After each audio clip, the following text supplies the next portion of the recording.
Boxing Coalition. My name is Cam.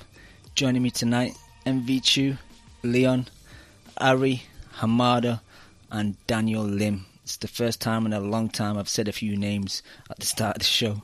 Hope you guys are well. Chew, my boy, we met up for the first time on the weekend.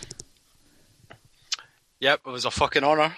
It was good to finally see some faces behind the voices. It was nice to hook up with you, Joe Morgan, my boy Scorsilla, Tom Morgan, Joe's brother, Leon. It was nice to meet Leon, taking time out from his Vice News gig. Thanks, man. And of course, fucking my boys, Brutal Deluxe for the chat, and his pal Ben. Animal Status, yep. Animal Status, yeah, that's it. Animal Status, with a fucking great occasion, if a shit fight. Hopefully we'll do it again in the future. Definitely, man.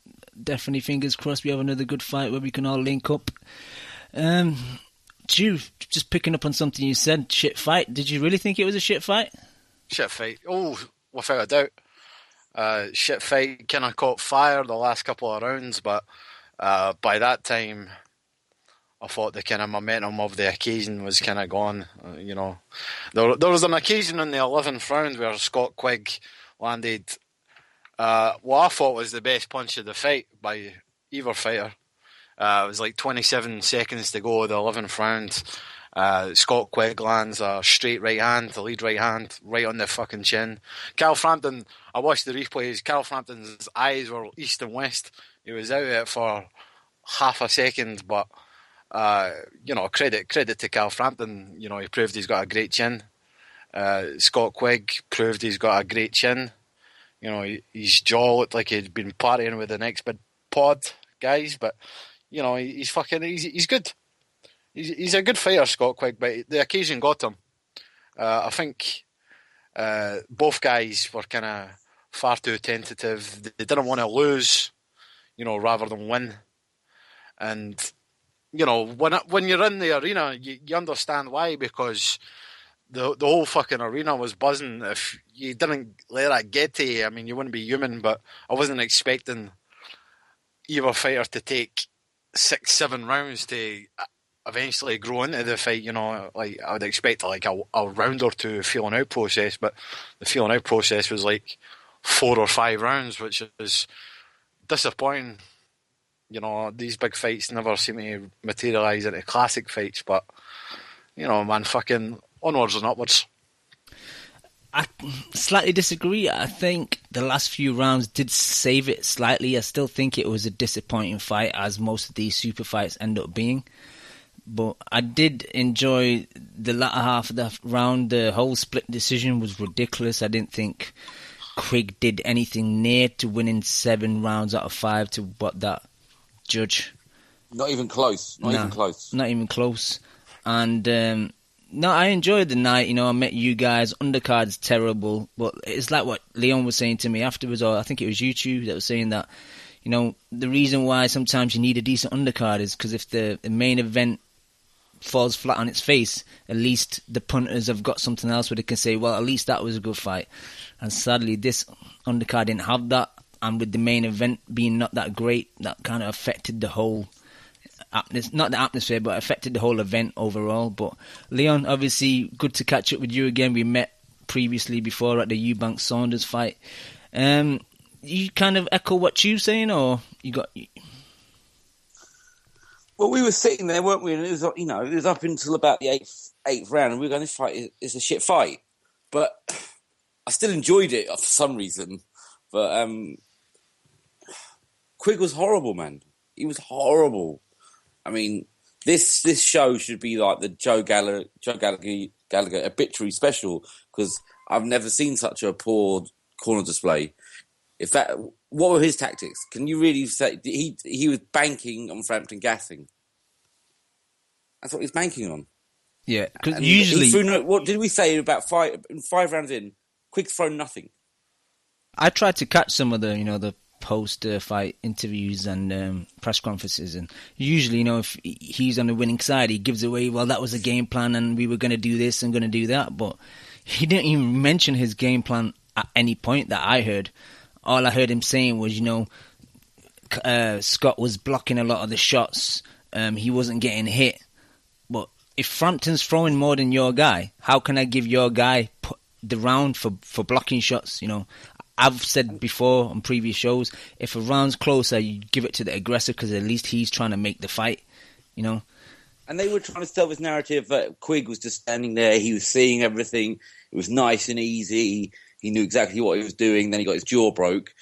But he got marked up, his face looked like a tomato at the end of that first round in the arena. Yeah, because at one point, I don't know what round it was, but you thought he may... Sorry to interrupt. At one point, I don't know what round it was, but you thought he may be bleeding at one point because he went so red. Yeah. I said he's cut, and you're like, no, it's just marked up. And that was in the first couple of rounds. So I think on some level he felt Frampton must have heavy hands because I think he backed off even more. So the first round, he did what he did with Kiko and felt it out.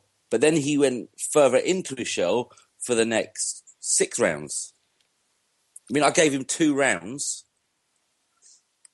Was it 9 and 11? And they were still the 2 closest rounds of the fight. And Frampton, there's a case for Frampton winning either of those rounds. I mean, I don't think Quigg came close to winning a single round. I said to you, I was so angry at the end of the fight, I felt like giving it 12-0 to Frampton because Quigg didn't deserve a round. That's how I felt like. How livid was I that Quigg, when Frampton started engaging, how angry did I get, Cam? I probably embarrassed myself, but I was kicking off. I thought it was going to be a 50-50 fight. Oh, man. I didn't believe Frampton engaged, though. Could I? No, you were frustrated because I won't mention the reason why, but yeah, you get very shouty, Leon. And Tuban, I had a sly bet, and I suddenly thought Frampton was going to get himself fucking sparked out, and I was going to lose that bet. Yeah, because you didn't want him to engage at the end. You were like, "Get on your bike, Frampton. Get on your bike." Yeah, just in case one of those horrible, not Tesco Joe, we're renaming him Poundland Joe. Left hooks landed. Fucking Poundland Joe, you're demoted. All right. I definitely think Quigg was afraid of Frampton's power because his hands were... I know he keeps that high guard anyway, but his hands were far too high. And he couldn't see shots. Like, he couldn't see uppercuts, he couldn't see hooks round the side. And when he was lunging in, his head was down. Almost as if he's kind of afraid of the punch coming back.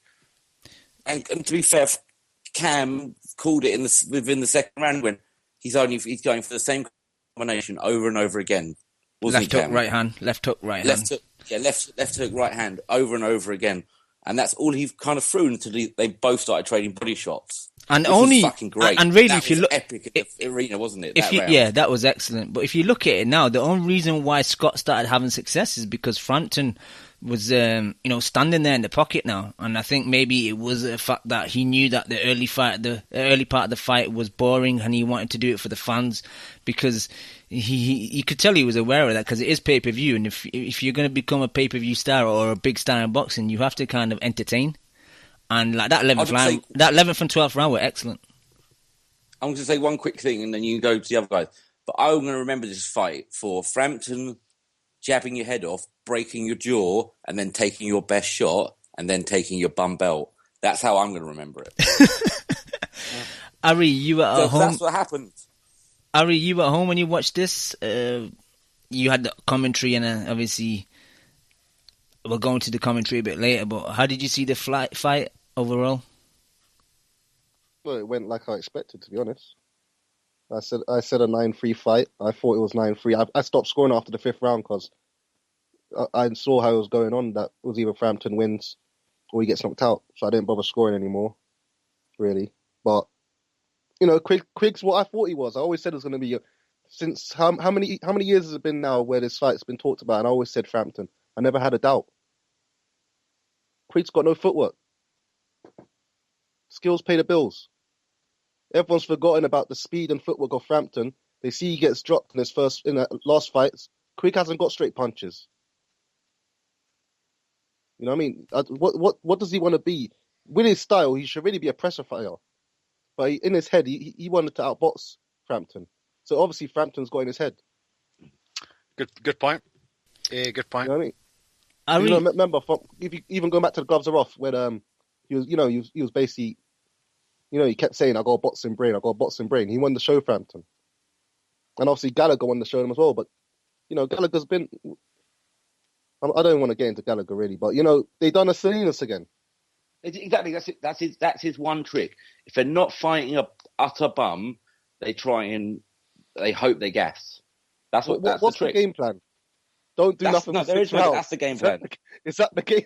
Lose 6 rounds. That's the game plan. I want to see the punch stats because I don't think he threw more than 10 punches in the first 5 rounds. It's the game plan when they win, but it's not the game plan when they lose. And then they say, oh yeah, it was 2-2. How's it 2-2? All you're doing is standing up in a turtle, doing your best Ninja Turtle impression. Come on. I was smiling the first 6 rounds. I couldn't believe how easy it was. I didn't expect it to be that easy. But come on. The thing is, I was going to call bullshit on the whole jaw thing at first because afterwards Quigg seemed to be talking quite well. But, probably adrenaline still in the system.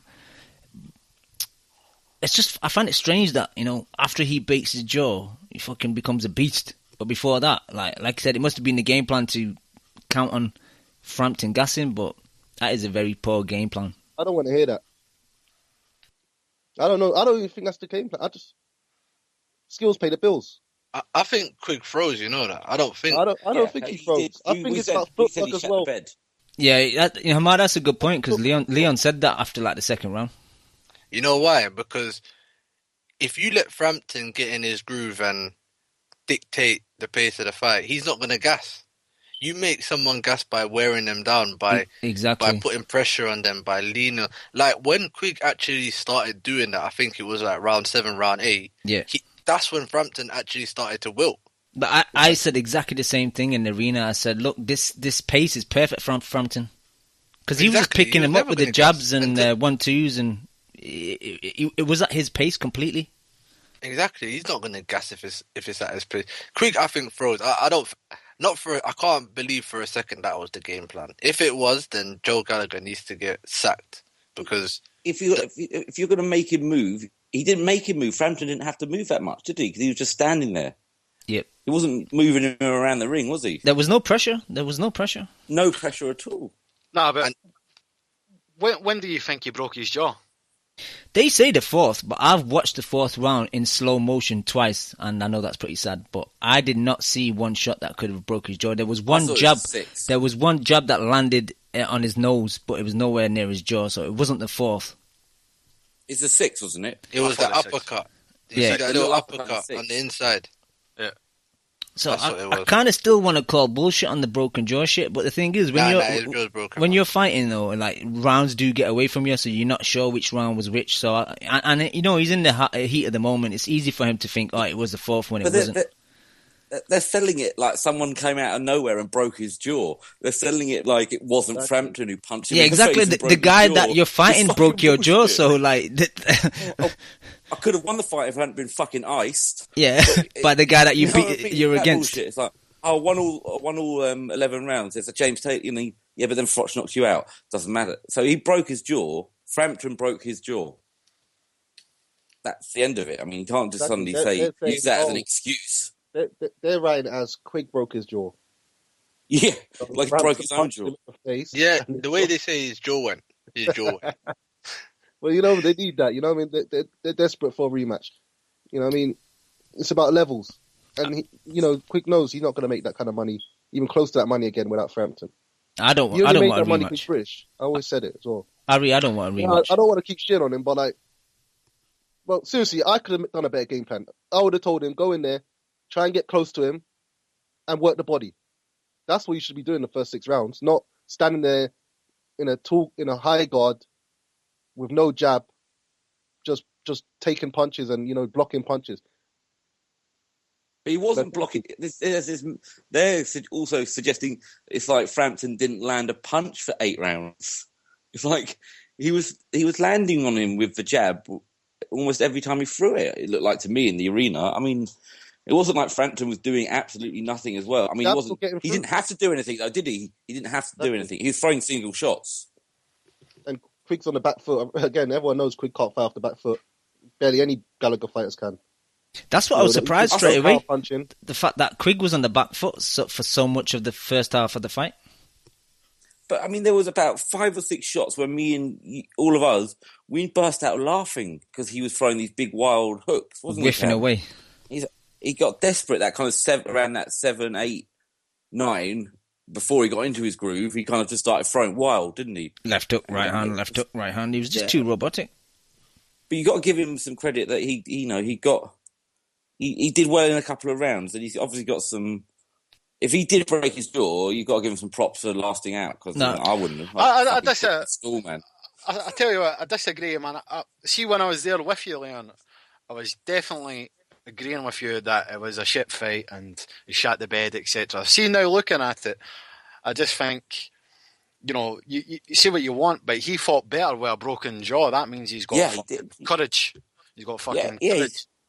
And it's a shame that it takes a fucking broken jaw for you to finally to wake up. Sometimes it takes something like that, a broken fucking jaw. If only he broke his jaw in the first round. Absolutely, man. Like, he showed some grit in the later half of the rounds. If he has got a broken jaw, I got to give him props for that. But that's the only props I can give him. Do you not feel like it looked like Quigg took it upon himself to start throwing wild punches? Like it wasn't Gallagher.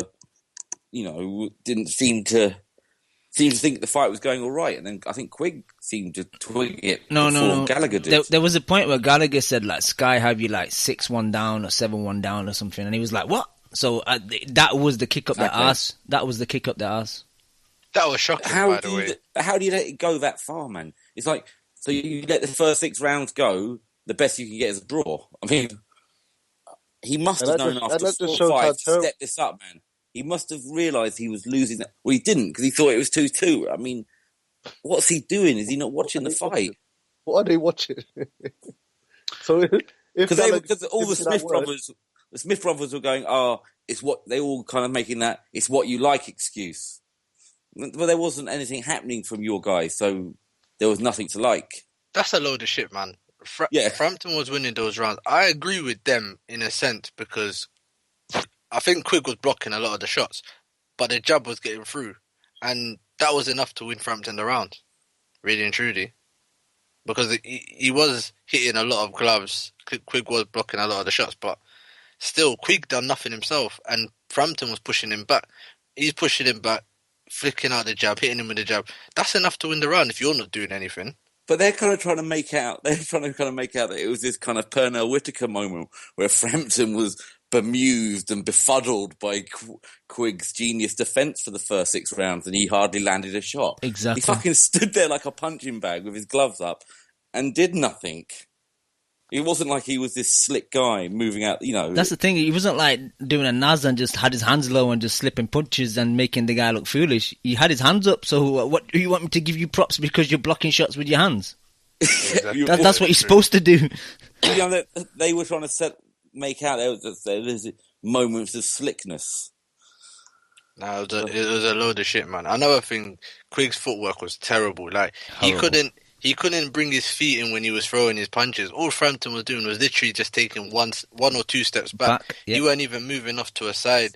He was just stepping back once or twice, and that's it. Quigg's attacks were nullified. Exactly, because he had no jab. If he would have double jabbed and stepped in while Frampton stepping back, then he's still in range for his shots. But he was just left hook, right hand, and then by that time, Frampton's already stepped away. At least he could have, when he threw his right hand, bring his right foot over and then come around with like he's in a southpaw stance and throw the left hand, a wide left hand or something. Maybe that could have caught Frampton, but he just couldn't even move in with his punches. It was disturbing to watch, man. His footwork was terrible, man.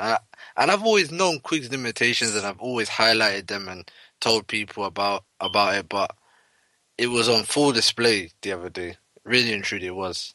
He was out of range horribly, wasn't he, for those first? He never got close to him, did he? Yep. Because he doesn't have a foot, like you said, it's because his foot speed's so poor. It's not even about foot speed, like, it's just movement. Moving your feet. It's not even foot speed. It's not as if we're asking him to dart in and out. No.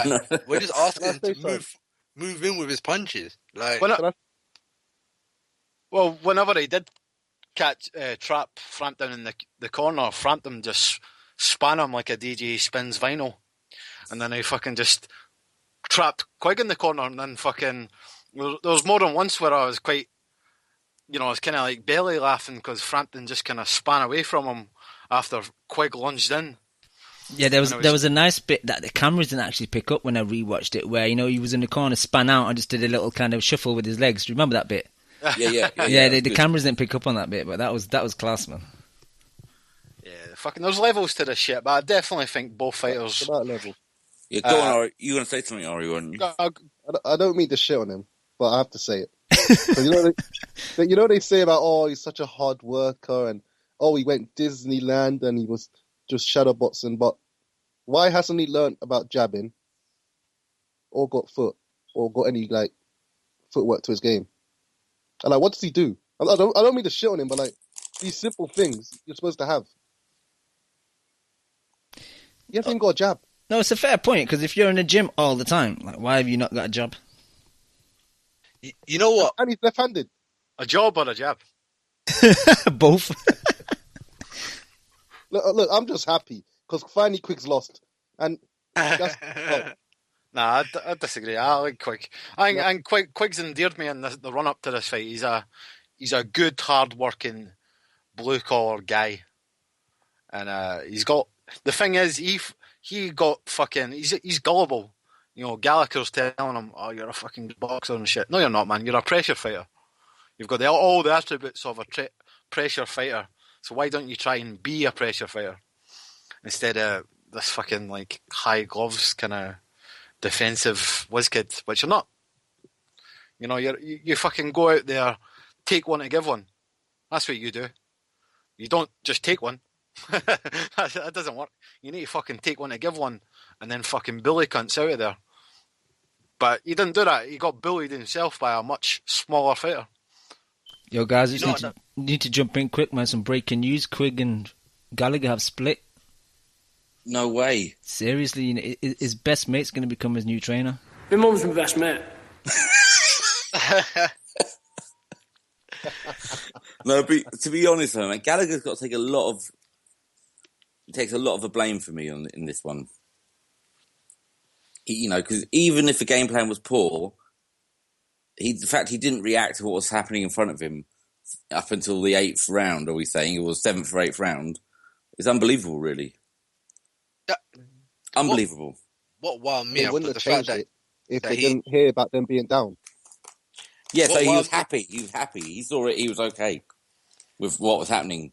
So that's what. So it took Sky's scorecard to make him think, is it not going it's not going like I thought it was going. What baffled me, was that why would he say that to Quigg? Sky's got you 6-1 down. Give him instructions. Tell him what to do. Tell him to move in with his right hand. Tell him these kind of. Why are you telling them you're losing 6-1? And Sky's got you. That was so irrelevant. He should never have done that. Focus on the fight. Don't focus on what Sky are scoring the fight.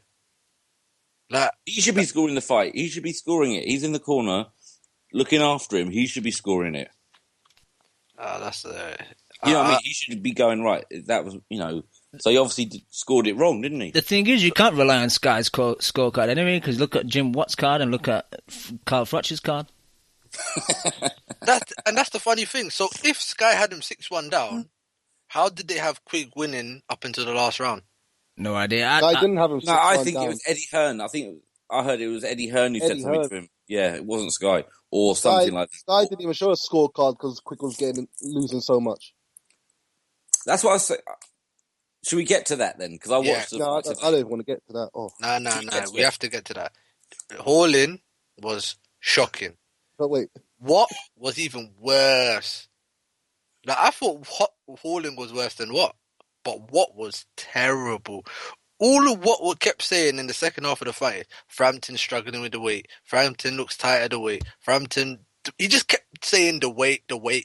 He's not strong at the weight. Talk about what's going on in the ring. Why you keep bringing up the weight? You know why? It's personal. Sorry, man, I keep going, but it's personal. No. Go on. You kept bringing it up. Sergio at 159 pounds. Oh, sorry, that was the wrong one. What are you going to say? Sorry. Nah, okay. In the lead up to in the fight, I heard an interview Eddie Hearn done in TalkSport, and he basically said that Barry McGuigan tried to get one Sky commentator banned for the fight. So clearly it's personal. I don't know what it is, whether it's personal between one of the Sky commentators and Barry McGuigan or Carl Frampton. I can't imagine why a Sky commentator would have something personal against Carl Frampton. It's probably personal against Barry McGuigan because, of course, Barry McGuigan worked for Sky Sports for years and years, and then all of a sudden they left.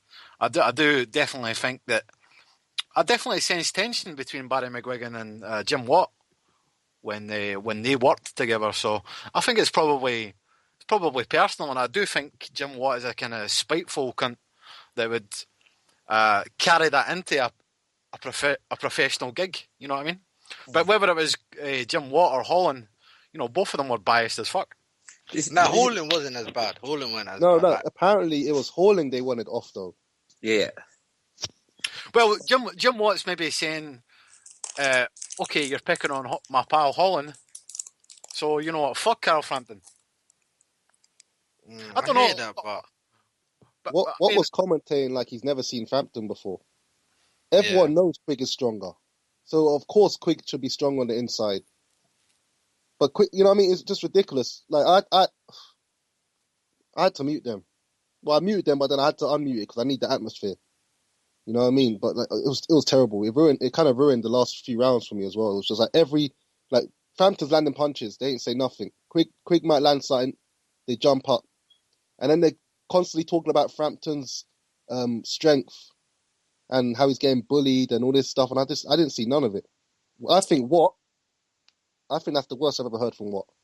Yeah, this is how I heard it. Like, because I watched it today. And so for the first 6 rounds, they were calling it for Frampton. They were saying that Quigg wasn't doing anything. 10-10. Watt was saying 10-10s. Yeah, I was saying that 10-10. But I think Halling, to be fair to him, was saying, Quigg's not doing enough.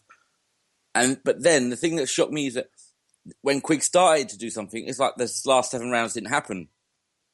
Do you know what I mean? It's like they were off the bandwagon, and then they saw their boy actually start doing something, and they jumped back on the bandwagon. Started hyping it up. And, they were trading, but they made it look like Carl wasn't throwing anything for the last 3 rounds. Didn't Watt say at one stage, though, that, he was calling a lot of the early rounds 10-10? I hate doing that. And it's a cop-out. Maybe the first round you could say 10-10, but the majority of others were just Framptons for me. It wasn't a 10-10 that first round because Quigg's face was bright red. He landed 3 or 4 power jabs on him, Frampton. No, I agree, but it was probably It was an easy fight to score. Yeah, I agree, but I think, a lot of people could, because it was so cagey, I could see people giving it a 10-10 because not many punches were thrown, I thought. But I agree with you. I give it to Frampton, but I could see people giving it a 10-10. I hate personally giving 10-10 rounds. But I don't. It just wasn't one for me. But anyway, it was poor. They were poor in the last 4 or 5 rounds. Halling and Watt again. I'm glad I didn't have to listen to it because the atmosphere in that arena was so fucking good. Yeah, we just need to talk about that, man. That was probably the best atmosphere I've ever been involved in. Yeah, it was buzzing, man. Yeah. I mean, people were fully mangled, man. It was crap. In there, like Chew, we thought we'd lost Chew. He went to the bar. He didn't come back for about 55 minutes. Chew basically missed the whole Gavin McDonald fight, which really isn't a bad thing, but still. Just came out. It was like a war zone out there, though, in the toilets and stuff. It was crazy. The queue for the toilets. They've just been smoking in there, just constantly. The queue for the toilets was probably more competitive than the McDonald fight anyway, man. And the best shot of the weekend is when the shower head flew off and nearly knocked me out in the shower on Sunday morning.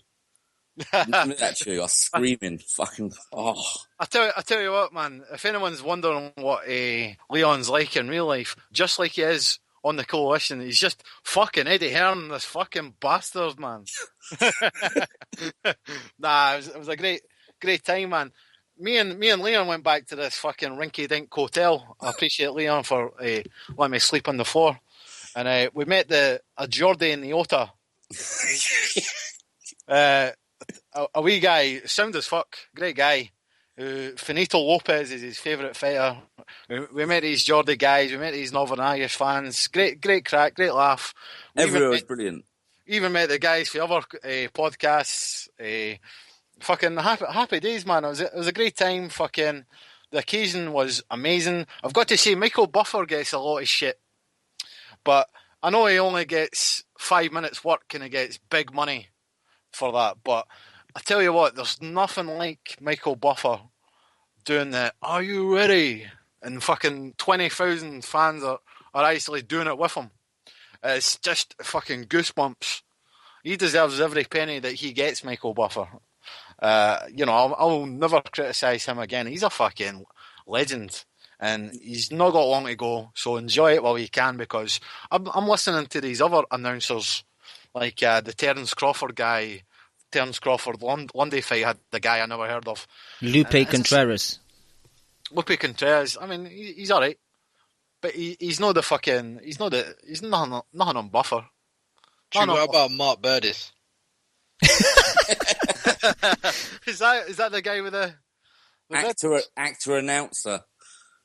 The bald guy in Box Nation. Yeah, it was. But going back to it was wicked meeting up with. We met a load of people, guys from the Nut House and from Next Big Pod, and some guys off Twitter. Some of our people listen to us, and that was like as much fun as definitely more fun than the Gavin McDonald fight. That's for sure. I'll tell a wee story, okay? Me, Cam, Leon, Joe Morgan, a bunch of guys, Scorsese. We went into this hotel. We only thought we were going to meet one guy for the next big pod that fucking Leon knew. So we're all like, okay, we're sitting at one table. The next big pod's sitting at the table next to us. The table next to us is the guys for the Nut House. So one of the guys for the next big pod walks up to our table. I don't know who he is. He rocks up to our table, introduces himself, and he says, "Hey, you know that Shep's a wanker."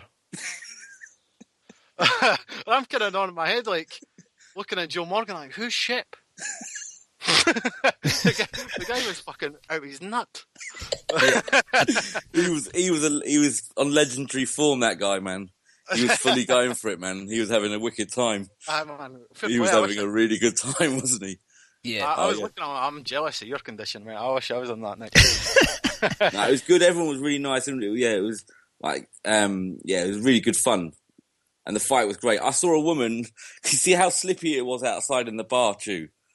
Wasn't it so slippy because God knows what all over the floor. I saw a woman with 2 pints slip, and rather than lose any of the pints, just take it full to the face. Just land it on her face. To save the pints. Just took the shot, cleaning the face, and hardly spilled any of the pints.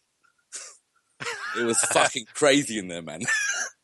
That's balance. But it was just constantly singing, wasn't it? Just like the whole place was vibrating in the bars outside. Yo, they come fully in full effect. Those Irish fans. Oh, boys! Man. Even when I woke up on Sunday morning, my ears were still ringing. Yeah. That's how crazy the atmosphere is. But I don't know. Can I ask you something? Go ahead, man. So was the crowd majority Northern Irish people? Oh, easily. So what's this rumor that Frampton didn't sell his tickets? I would say it was 60-40, to be honest. I think Leon said about 70-30, but I thought, when Frampton was announced, there were boos, and when Quigg was announced, there were more boos, but I'd say about 60-40. It was humming with fucking matchroom casuals, though, wasn't it? Yeah. The place stank of it, man. That's true. Like so the Quigg fans were the matchroom fans, and the boxing fans were the Irish fans. Basically. There was Frampton fans and the Frampton fans who weren't from Ireland. It felt like to me, but yeah, no. It was basically Frampton fans and matchroom fans, not Quigg fans. Yeah, casual business. I don't know about you, but I enjoyed Frampton's ring walk. You know that. Yo, I'm a big Jay-Z fan, man, and that song, man, I was singing to that when he came out, man. Yeah, it was a big ring walk, man. And we got Stuart who got our tickets, man. Those seats were banging. Yeah, shout out to Stuart, they were fucking ridiculously good. Yeah, man. The angle, like the elevation, you just look right into the ring at the perfect angle. So, they were fucking amazing. They're as good as like visually the best, as good a live fight I've been to. I think for like positioning. Yeah. It's fucking wicked, man. And quickly, I don't know if you guys noticed, Prince Nassim was in the house. You couldn't miss him, could you? Yeah, you couldn't miss him. He looked like the Michelin Man. He's a unit. Managed to catch an interview with him. Boxing Coalition, it is the Prince, live from the Manchester Arena. And I've got to say, this guy won't fight. I came here tonight to watch a proper tear-up. And Yo, you can't be in the shot, yo. I'm a little bit disappointed in Mr. Quigg. I was hoping he would come along and have a proper tear-up. But Mr. Frampton, he was too fast, too strong. A little bit like me in my prime. It wasn't a tear-up. It wasn't like the time when I went to America and I fought Kevin Kelly. And Kevin looked at me and it shook me to my boots. But I looked at Kevin and I told him, "You're gonna get knocked out." Anyway, respect to both fighters. It was a great event. Big up to Manchester. And do not forget, I am one of the greatest featherweights of all time. There was nobody like the Prince. You know how I did it. You know I've been driving excitement to the ring. And speaking of driving excitement, oh God, I heard that you were making a comeback on the show. So please, try to bring a little bit of drama and excitement like I used to do it. Because you always say you can't be bothered. That's not good for the show, mate. Alright? And shout out to the Boxing Coalition. Yo, thank you to Naz, man. Ari, did you hear that? Prince Nassim had a message for you, man. Start trying to be a bit more bothered. Drama and excitement. I was waiting for one line and he didn't even say it, you know. I know which one you're waiting for. To be honest, I tuned out. Such a button. You couldn't be bothered listening. No, it took too long. It was taking too long. How come, do you know what I was waiting for? Praise be to Allah. Nah, I was waiting for, damn, I'm looking good. Maybe next time. All right, Dan's jumped on the line. Are you there, Dan? Daniel Lim, do you bring some drama and excitement? All right, Lim, thank you very much. I forgot to tell you, I've got to tell you how bummy that Smith family are. You know those fucking brothers, Tesco's, Joe's, four brothers. They were kicking off in the crowd, you know, turning around like shouting, pushing Frampton fans inside the arena. They are outrageous. They're scum, man. Fuck them, man. Bastards, man. Honestly, scum, kicking off, the security had to come and split them up. They're at a fight and they're professional boxers, are meant to be in this guy's corner, and they're trying to fight with Frampton fans. Unbelievable. And then all their interviews afterwards were just, yeah. But everyone said Frampton won. Crawler said Frampton won. De Gale, Groves, everyone at ringside picked it. So how the fuck did that judge give that guy 7 rounds, man?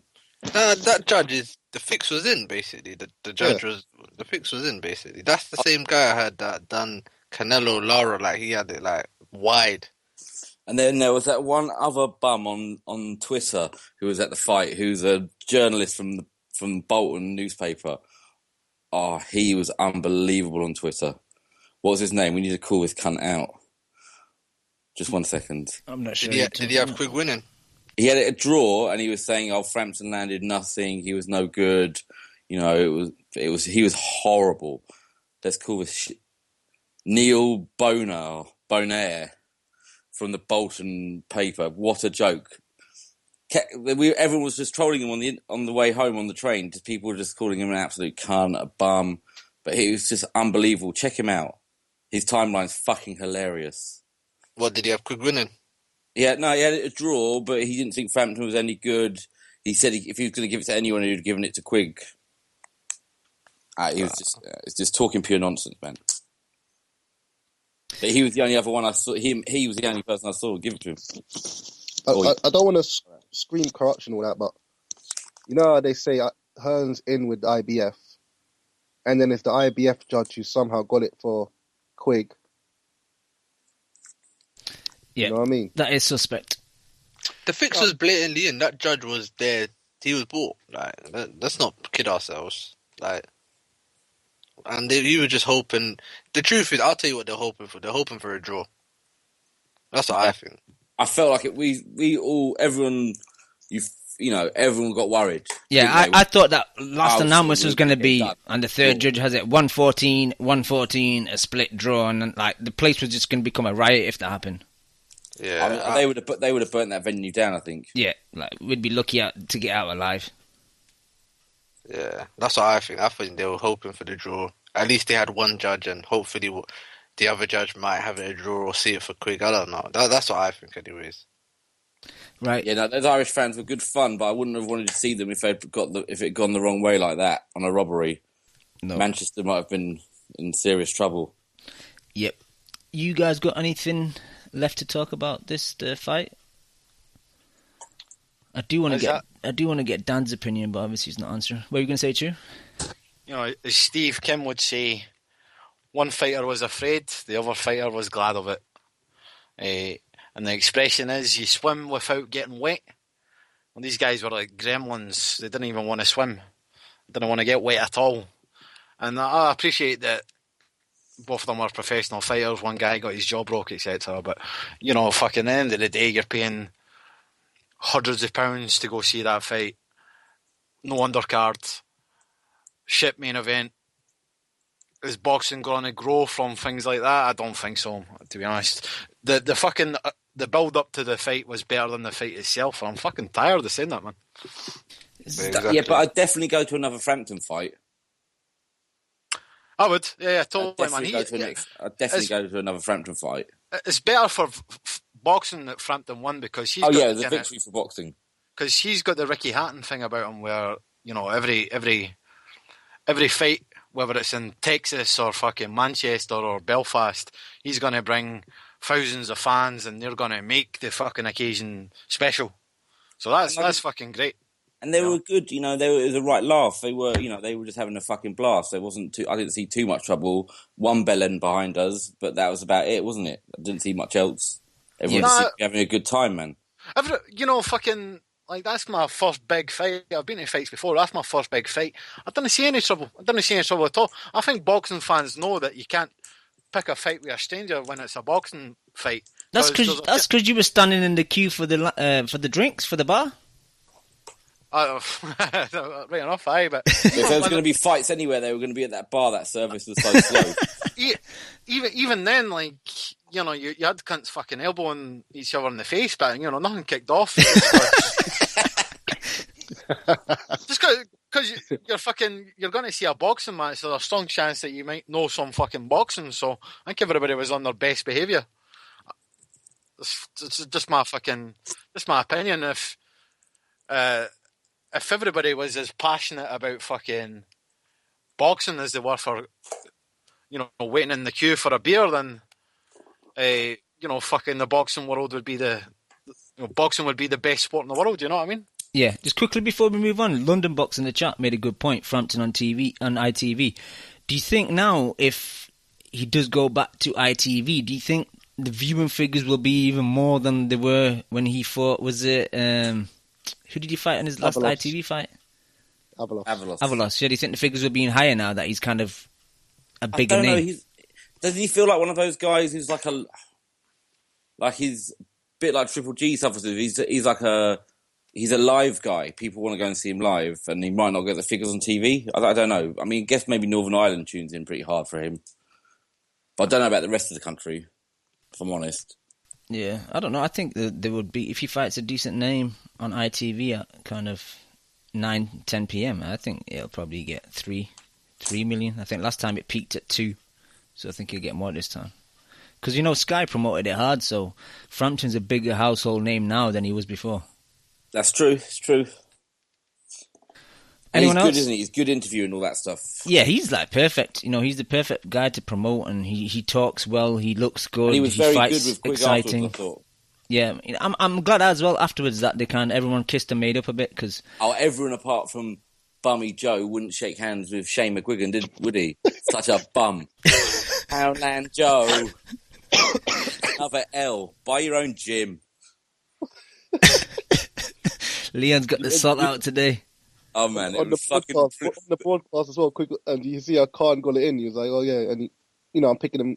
He trains at my gym. Is that what he said, Khan? Yeah. What did you say? He trains at my gym. I'm picking Quigg. He's my mate, and also trains at my gym.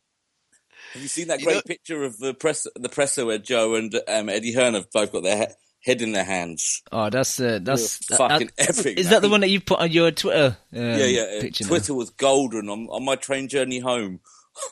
For those 2 hours on the train, it was fucking. The trolls were in full effect, man. It was fucking hilarious. The thing is, as well, Shane McGuigan, because obviously, we watched it. I think you rewatched it now. He was giving great advice, like after that 11th round, where Frampton was in the war too much. He calmed him down in the corner after the 11th round, told him to get back on the outside, box and move a bit more. Don't, throw your punches and get back outside. That's what he stopped doing in the 9th, 10th, and 11th. And then he won the 12th. Yeah, because we need to say that 12th was a world-class round. Exactly. That was his best round, and that was a champion round. Got in his head and told him what to do. We didn't see none of that Gallagher. That was high quality. That's the best round I've ever seen him fight, I think. Frampton. And this is the so-called train of the year. That's why I never thought none about that train of the year bullshit. Because another thing, when has a Gallagher fighter ever won a big fight? When he's up against another high-class trainer, when's he ever won? Think about it. I guess his best win is Crawler's win, right? That's not a big fight, in my opinion. No, that's his best win. I know, yeah. That's what I'm saying. So, everyone knows I never really rated Gallagher. Yeah. So, but I think we just go back that 12th round, and he got hurt in that 11th, and come out and do what he did in the 12th was very impressive. I don't think he proved he got a chin. He proved he got a chin. He took his best shot, man. That was quick. He got hit with a good shot. He didn't get hurt. He took it, didn't he? His chin got a good chin on. I mean, Bellew on 5 Live, supposedly he said that Quigg was out on his feet, which I think is a bit of an exact. I mean, Frampton was out on his feet. No, he wasn't. He got punched in the back of the head twice afterwards, I thought. Yeah, he said that's the only one that really hurt him. But I will say, 5 Live, I listened to a bit of their broadcast as well, and their broadcast was so much better than Warren Hawley. It was. Their main guy called it right straight, didn't he? The Costello. He had him winning by 9-3. Yeah, I had the same, 9-3. And anyone who had it if you had it a draw, because there's some people out there who did, Frotch is ridiculous. I think I was saying to Cam earlier, wasn't I? I think he's just a troll. I think I'm just going to treat him like that now.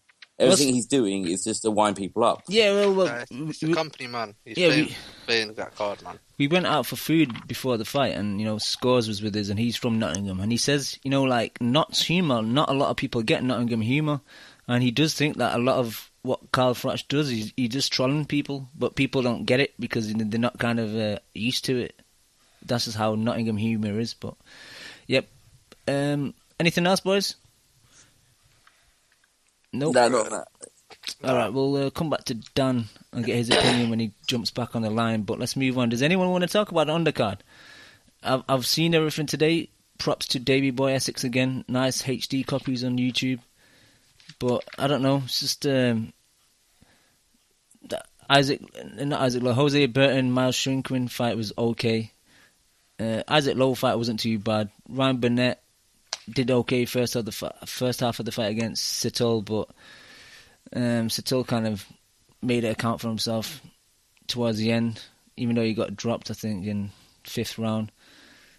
Josh Taylor, you need to keep an eye on this guy. Former, Scottish. Yeah, I think he's Commonwealth. I think he did Commonwealth gold. It's either Commonwealth, last 2 years ago. I know he was in the Olympics. Oh, he might be in the Olympic gold then. Yeah, he. No, he didn't get Olympic gold, but he was in the Olympics. Oh, okay. He had his 3rd fight, and he looks quite good too, man. I think he might be the next big Scottish thing. I don't want to jinx him, but good luck to him. I've not seen it, but I've heard about him. He's good. No worries. Anyone else want to talk about undercard, or should we just move on because it was pretty dire?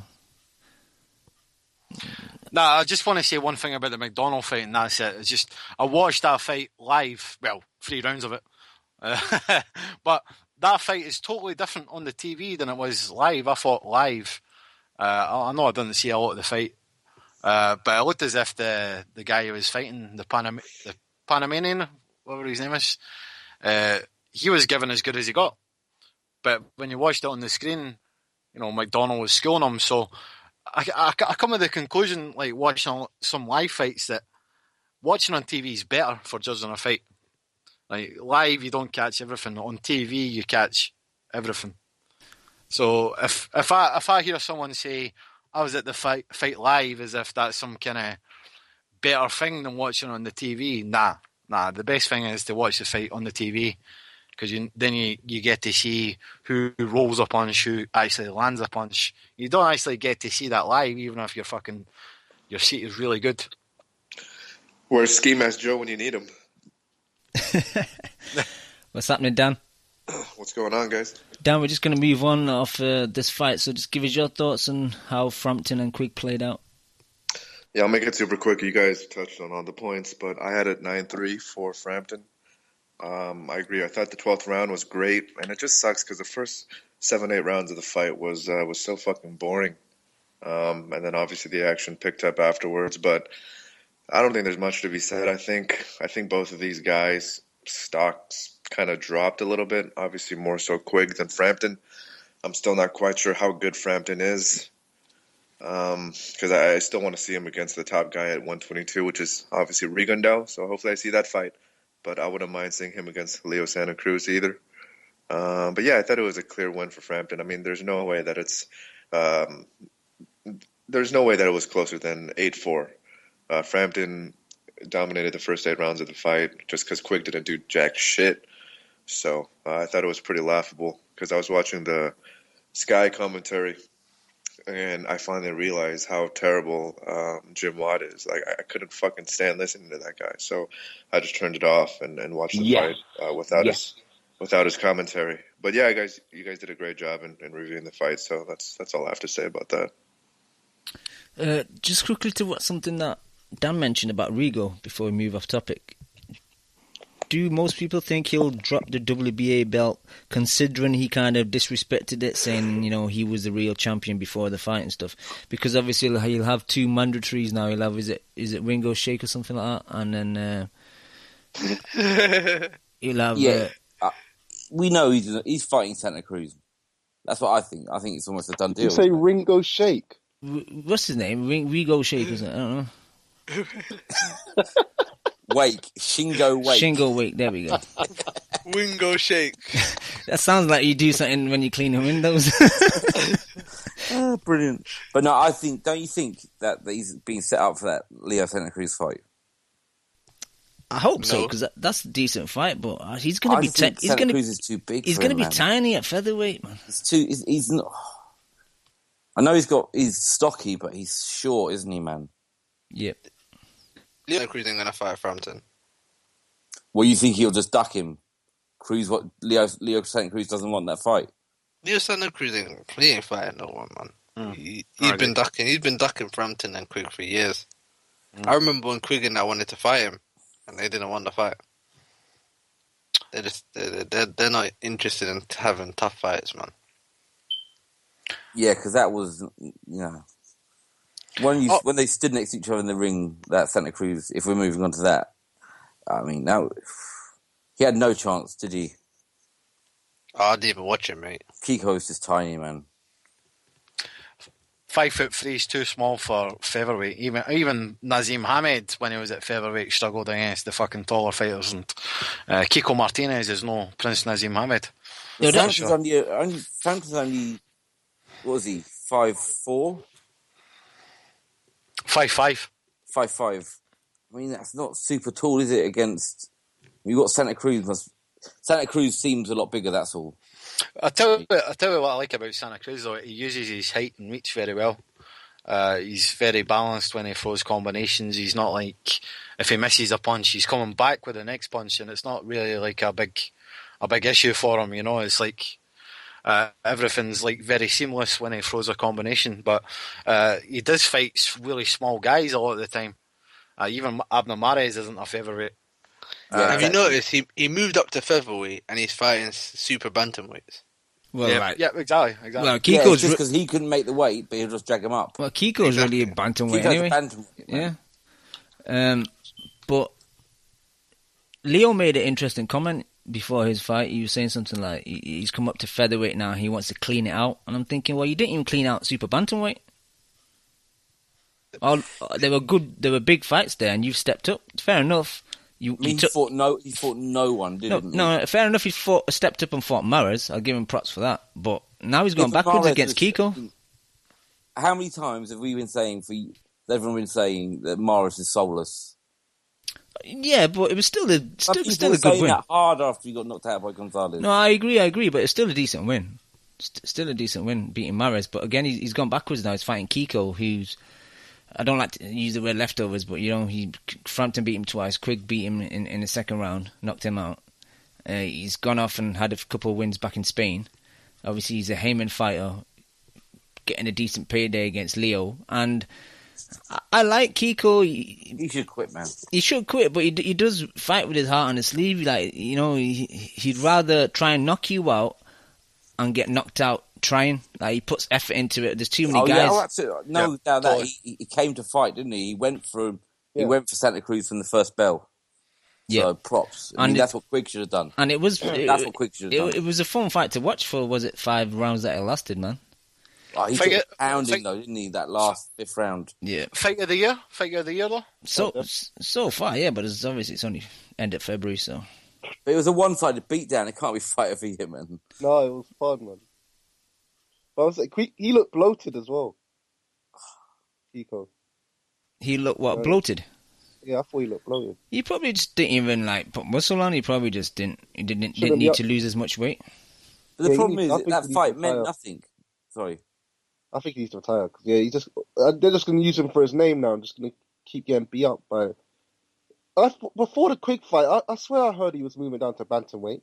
He did. He went down one. Then they obviously got him back up with money, didn't they? Right. The thing is, SantaCruz looked good, but at the same time, he doesn't have shame, No, why?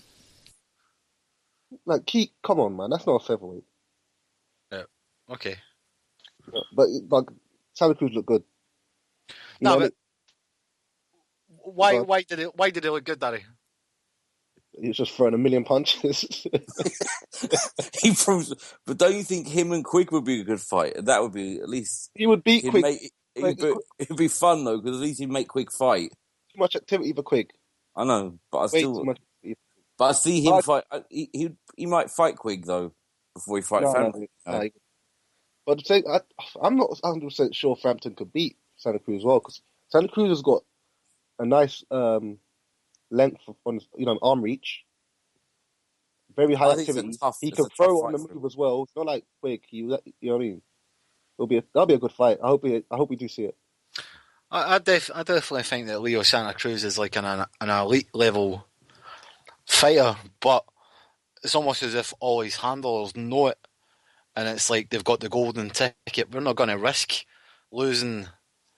We're just not going to risk losing, so we're not going to fucking fight anyone with a pulse or with a realistic chance of winning. So you might get good fighters. Kiko Martinez is a good fighter, but he's not a fucking featherweight.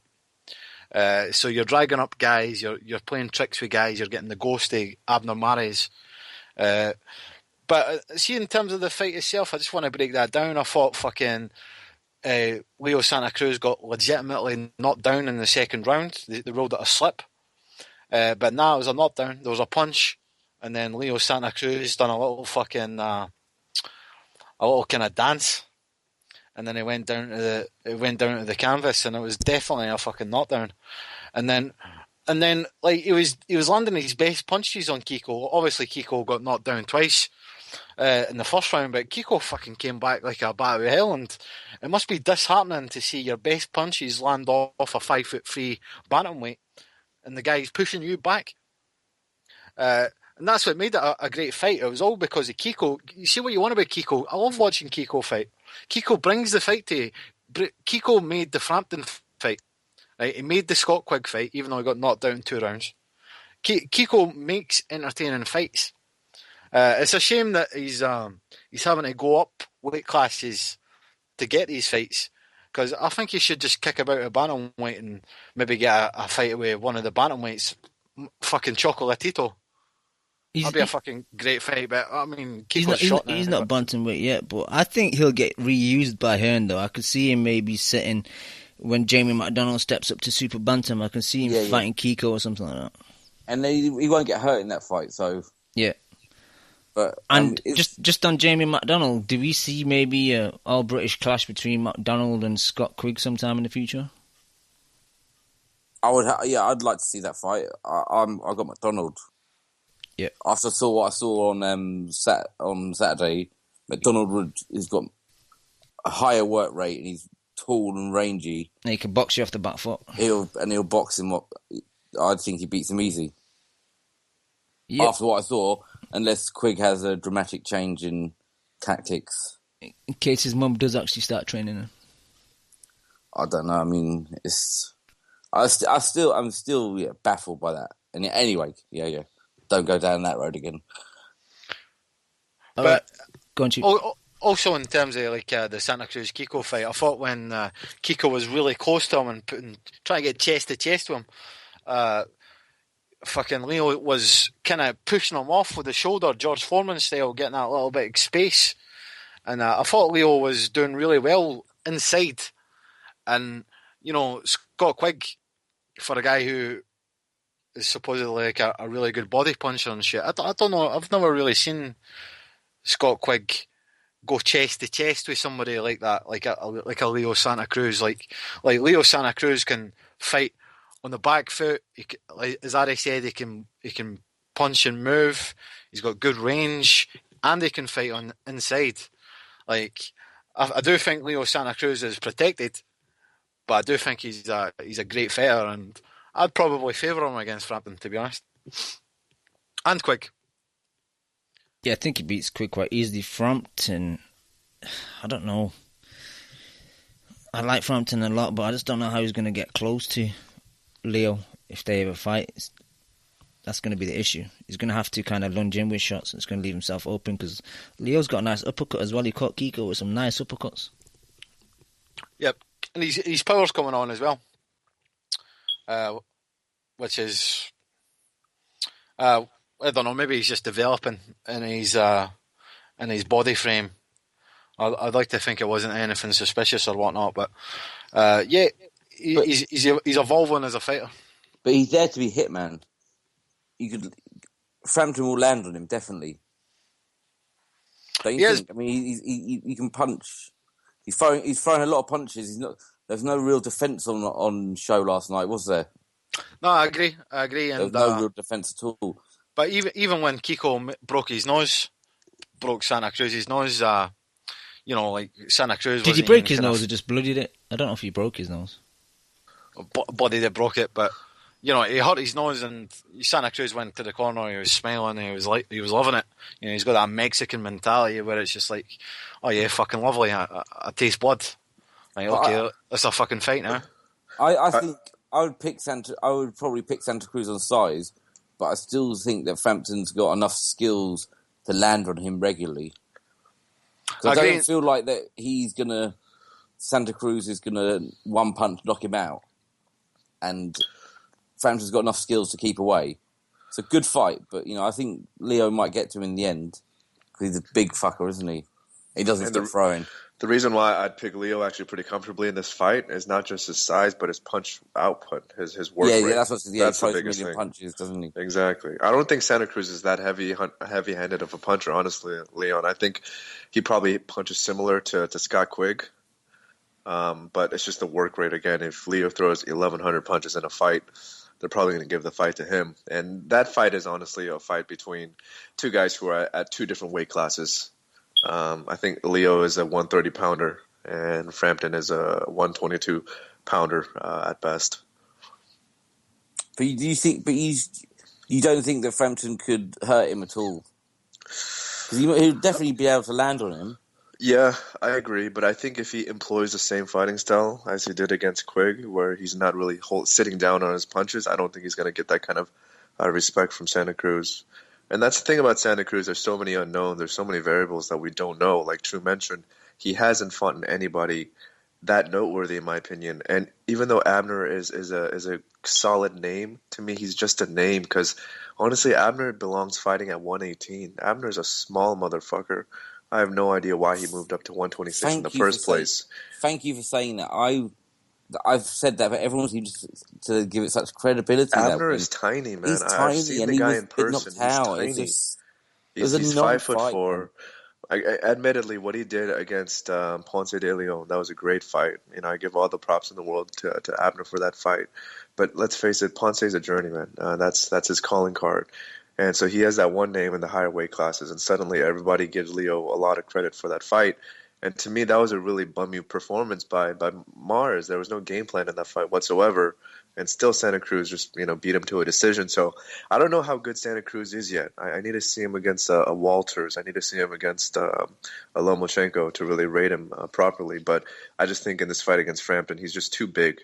And he doesn't really need to worry about too many things. So I think that's why he beats him pretty comfortably. But he's not going to fight those guys. He's going to he's going to fight a featherweight and fight super bantamweights. Yeah. Because let's face it, who's a legitimate opponent that Leo's faced that's in the same size and the same weight class as he is? No one. Not one single name. So, and that seems to be a common theme in this weekend's cards. You got Leo SantaCruz fighting fucking small guys. You have Terence Crawford. I mean, we'll talk about that later, but Terence Crawford hasn't fought a single guy who's in the same weight class as he is. But it's such that bullshit to me is so to drag frustrating. people up, man. But my bad, Cam. We're kind of going all over the place, but that's all I got to say about Frampton Quigg. Thank you, Dan. Ari, did you see the Leo fight, Kiko? Yeah, I saw it. Your thoughts? Yeah, I thought I already spoke about it. Yeah, it was fun. First round was explosive. Kiko showed amazing heart, but he showed at the same time he showed no defense. He was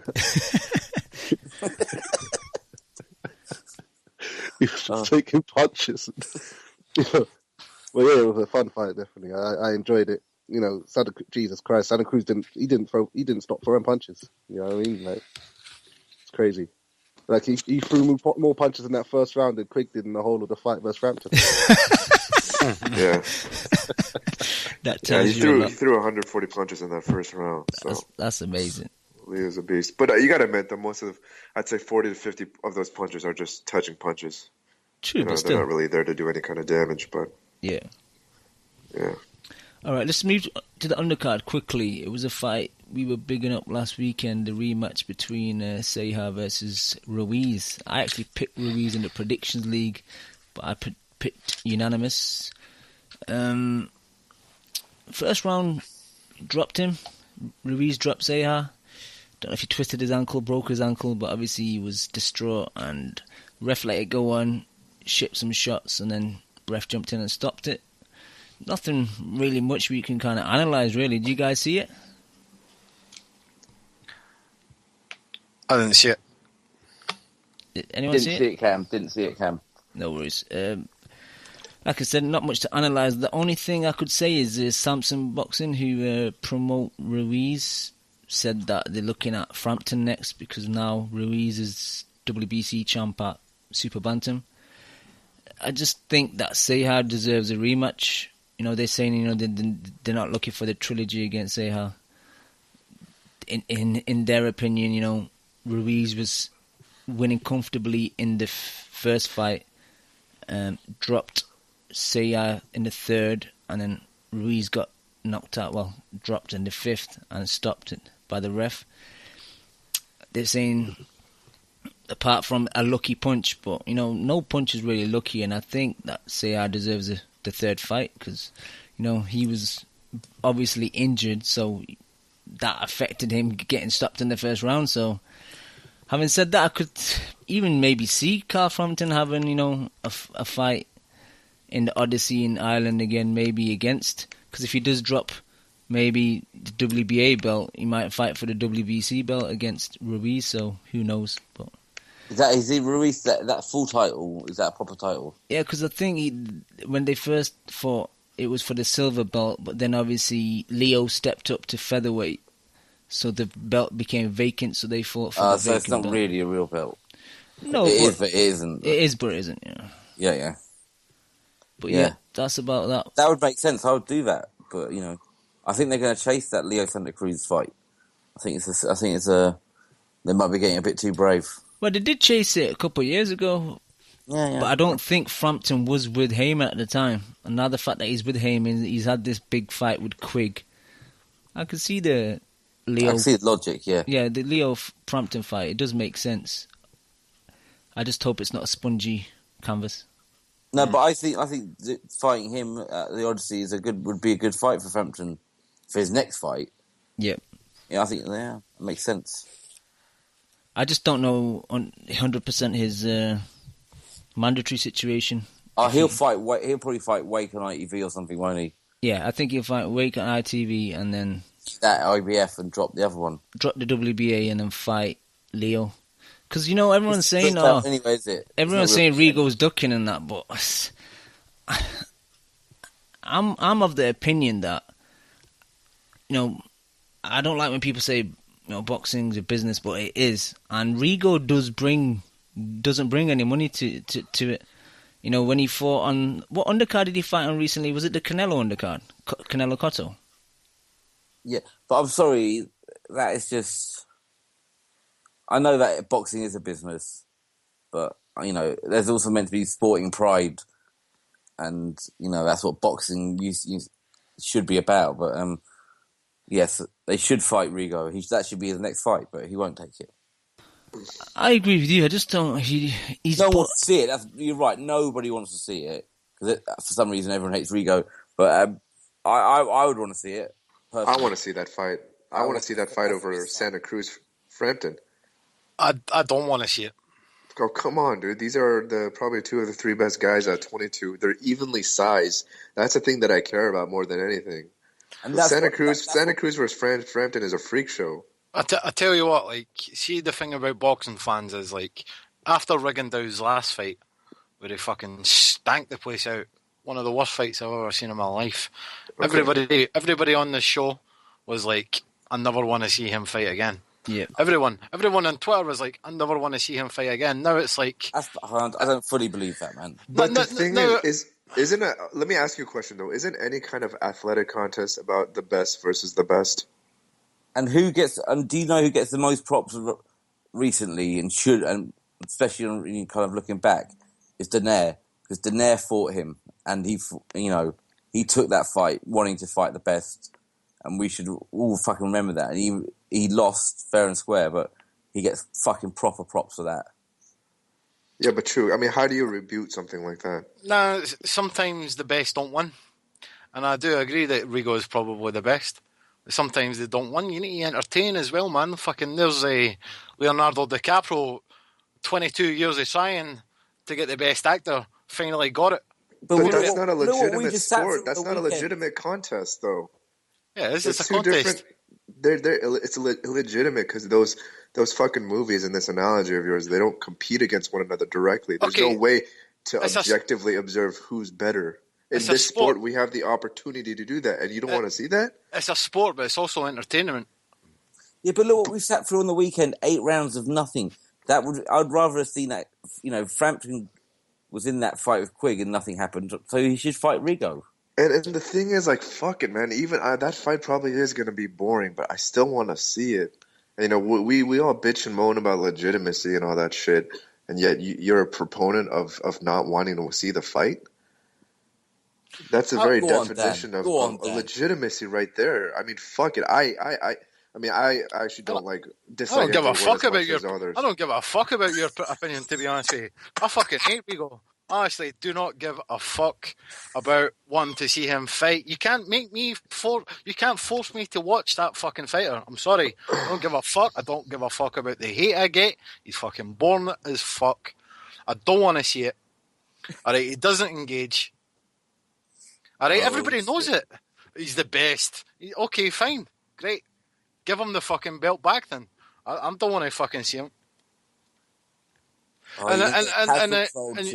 And you saying, Leon, no, I've not forgotten. You saying, Leon, get him, and then you saying, oh, the fucking Quigg Frampton fight was shit. It was shit, but we were expecting a good fight. Yeah, you're right. We were expecting a good fight. I know I'm going to get a shit fight if we're going to fight. I know it. It's just like throwing money away. Like, it's like throwing money down a wishing well. Like, I guess then you're just saying that. Maybe my dreams. I'm sorry. Go ahead. No, you go ahead, Chief.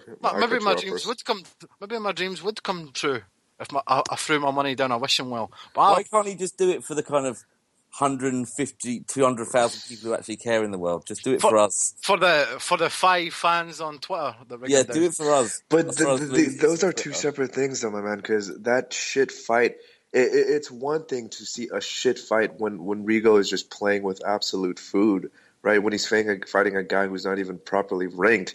It's another thing when it's 1 versus fucking 2, right?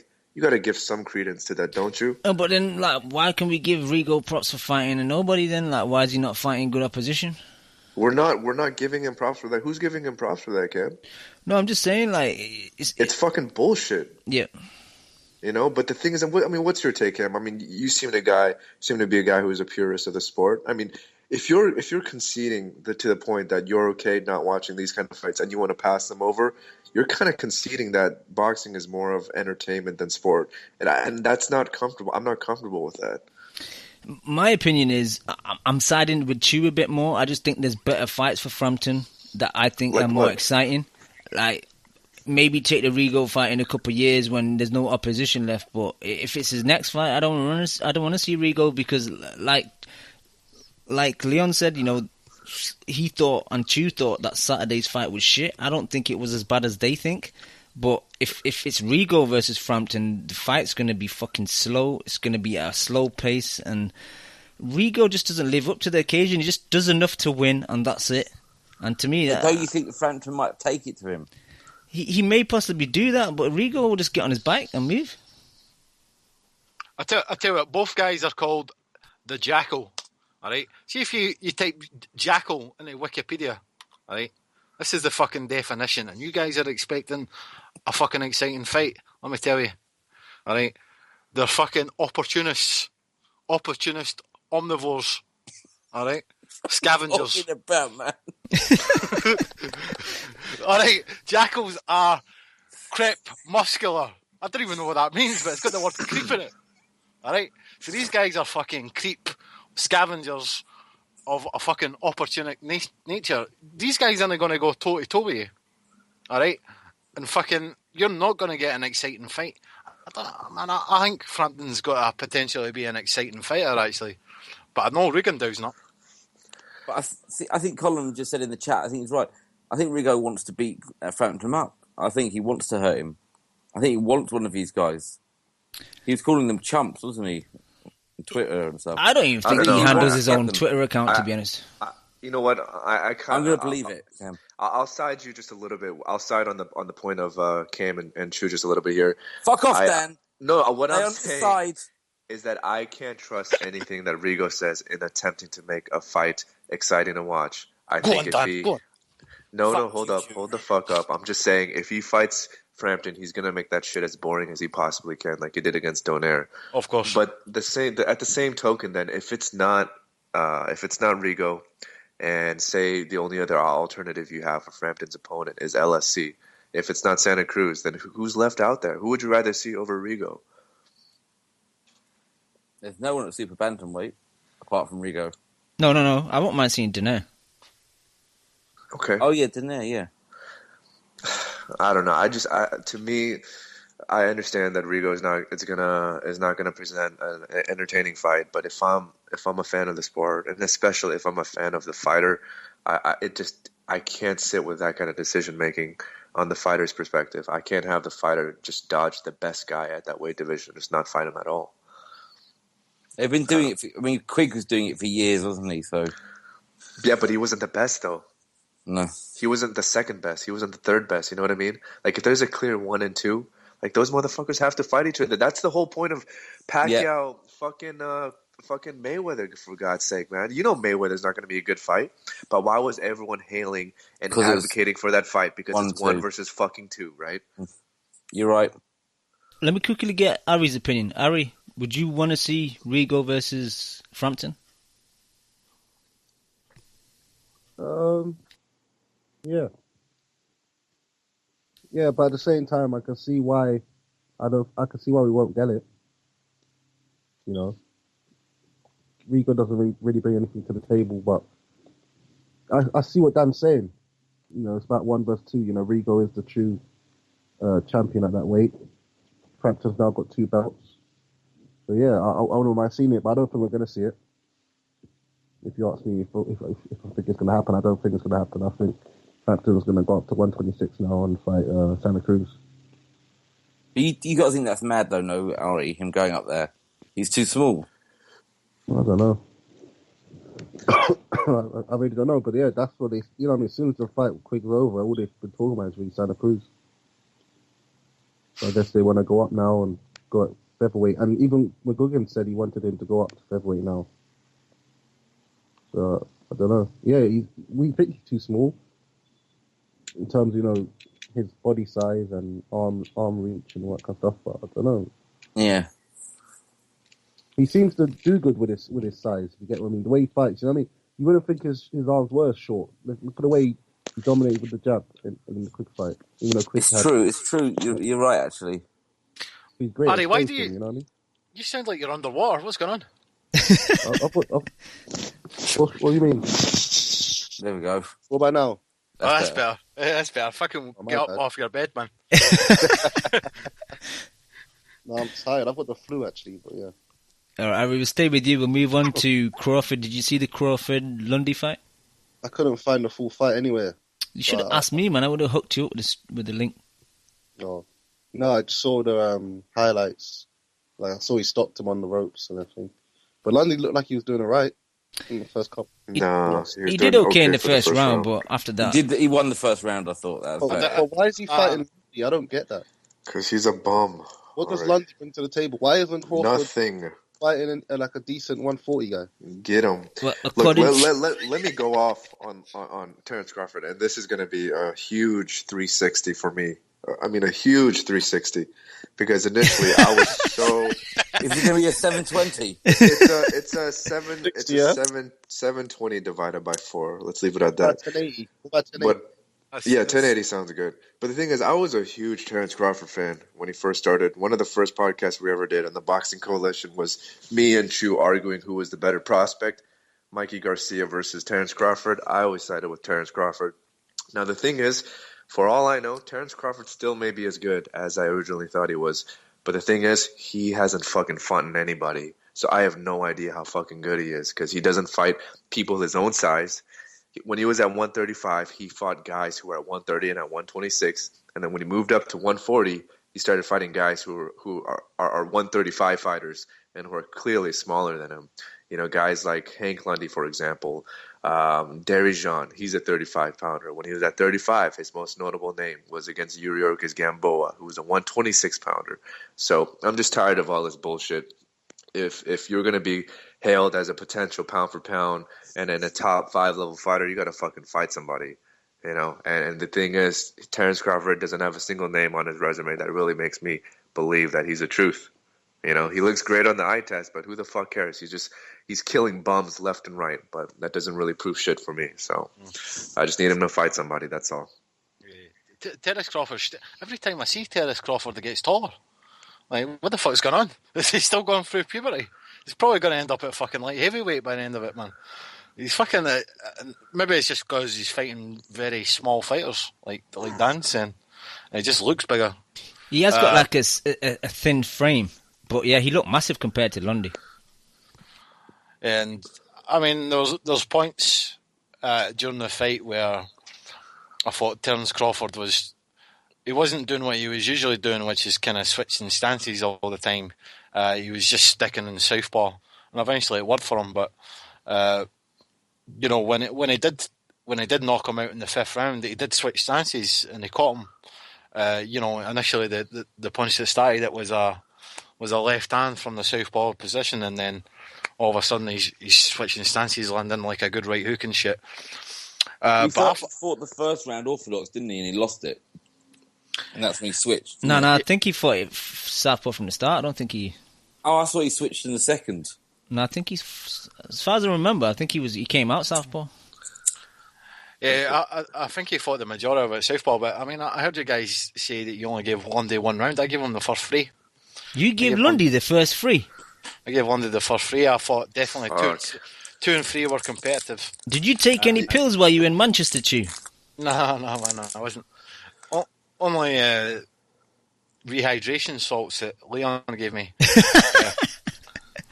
But nah, I definitely 2 and 3 I thought were close. I thought you could have gave them for Lundy.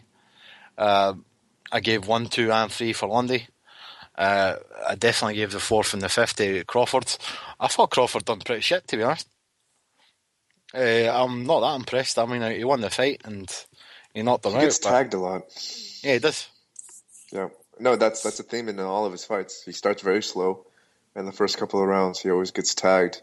And the thing is, he hasn't really had to pay for it because he hasn't fought anybody with a decent punch, and he's always fighting guys smaller than he is. So, you know, I don't know what his chin is like. I don't know what his, I don't know how he absorbs punches against a guy who's at his own weight division. I mean, fuck it. Even him, this is how bad his resume is. Even him versus Ruslan would be a fucking great fight because we can at least see different wrinkles of Crawford's game against a guy who's a legitimate 40-pounder and who packs a decent punch. Well, actually, heard rumors that might be next in the summer. But even then, I want to see him versus Matisse, man. That's the fight that should be made, you know, because Matisse still has, I think, a little bit more of a soul than Ruslan does. Because I don't know where the fuck Ruslan's soul is, but it's somewhere in Siberia. So, yeah, I'd rather see that, and him versus Postal too. I think Postal has a stylistic advantage over Crawford, man. I mean, with his size and just the way he pumps that jab and that straight right hand, I think that causes problems for Crawford, who'd have to fight someone bigger than him for the first time in his career. So I think that'd definitely be a good technical fight, man. I think it'd be the battle of the jabs, and they'd have to kind of figure each other out. But just going back to Lundy, Chew, I disagree with you. I don't think Lundy won 3 rounds. I just gave him the first. But do you think maybe Crawford was off his game plan a bit? Because I don't know, this for this fight, the build-up has not really been classic Crawford. Normally he's kind of cool and calm, but it seemed like Lundy got under his skin a bit. I don't know if I did send you the link about the weigh-in. Well, I don't think it was a weigh-in. I think it was a presser before the weigh-in, and they were toe-to-toe looking at each other, and Lundy said something to him, the mics didn't pick it up, and Crawford violently pushed him back. Did you see that? Yeah, I saw that, yeah. So I don't know if him coming out in the first round, he was a bit over eager to kind of spark this guy out, and he just got caught a bit. Do you think any of that played the case, or do you think he just took a while for him to figure him out? I definitely think that he was kind of rattled by the antics of Hammer and Hank. The thing is, like, if you're letting Hank Lundy get to you, then what are you going to be like when you go up against a better guy than that who plays fucking mind games and shit? I mean, what are you going to be like when fucking Keith Foreman steps up to you and goes, San Diego, you know, like fucking all that shit. You know, if you're letting fucking him get to you, what's Broner going to do to you? That's no offence to Hank Lundy. I think Hank Lundy's a good fighter, but no, he's not. He's a bum. I kind of. Hold on, let me say something. Me and Cam were discussing before the fight. When HBO commentary and the production crew, when they were showing Hank Lundy going into the ring, and when he was warming up and shit, waiting for Crawford, they say, you know how they usually say notable fights? For Hank Lundy, they showed five opponents, and they were all losses. So every time that he stepped up to fight a notable opponent, he lost every single fucking time. Alright, I said this last week, and I kind of agree with you, but I mean, everyone was telling me that, alright, he was winning the Herrera fight. I'm just playing devil's advocate, by the way. He was winning the Herrera fight. One of those fights he got robbed. Delorme, yeah. Yeah. So, you know, that's one win. You know, questionable the Herrera win. The fact that he's been competitive with Herrera, with Delorme, shows that he was winning the Molina fight up until he got tagged. But those guys aren't good fighters. You know, they're not grade A fighters. So he's having close fights with like B-level guys. C-level. I mean, Delorme is a C-level guy. That's their calling card. He's funny, but he's he loses. Yeah, and when the first thing, the like only positive thing you can say about a fighter, Leon, is he's funny. That's not really singing praise for a fighter. Something that has nothing to do with his fighting ability, then you know he's kind of questionable as a fighter. Yep, but he was landing on Crawford.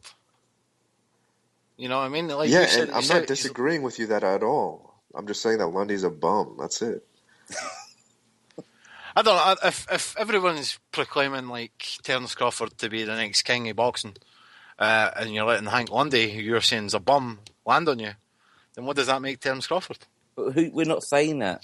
Yeah, it's got me concerned. That's what I said in the beginning. I'm concerned about Crawford because he's getting tagged by these C-level opponents who are weight classes below him. You know, I do too. He's got skills, but you got to see something. But you got to see him against a top-level guy, man. Like, when I analyze top-level fighters, I need to see him against an opponent who's on not on the same level at least, but somewhere close to it.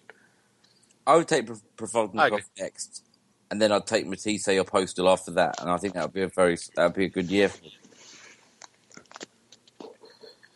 Yeah, I'd like to see the Pacquiao fight still, but I mean, look, what's anyone doing at fucking 140?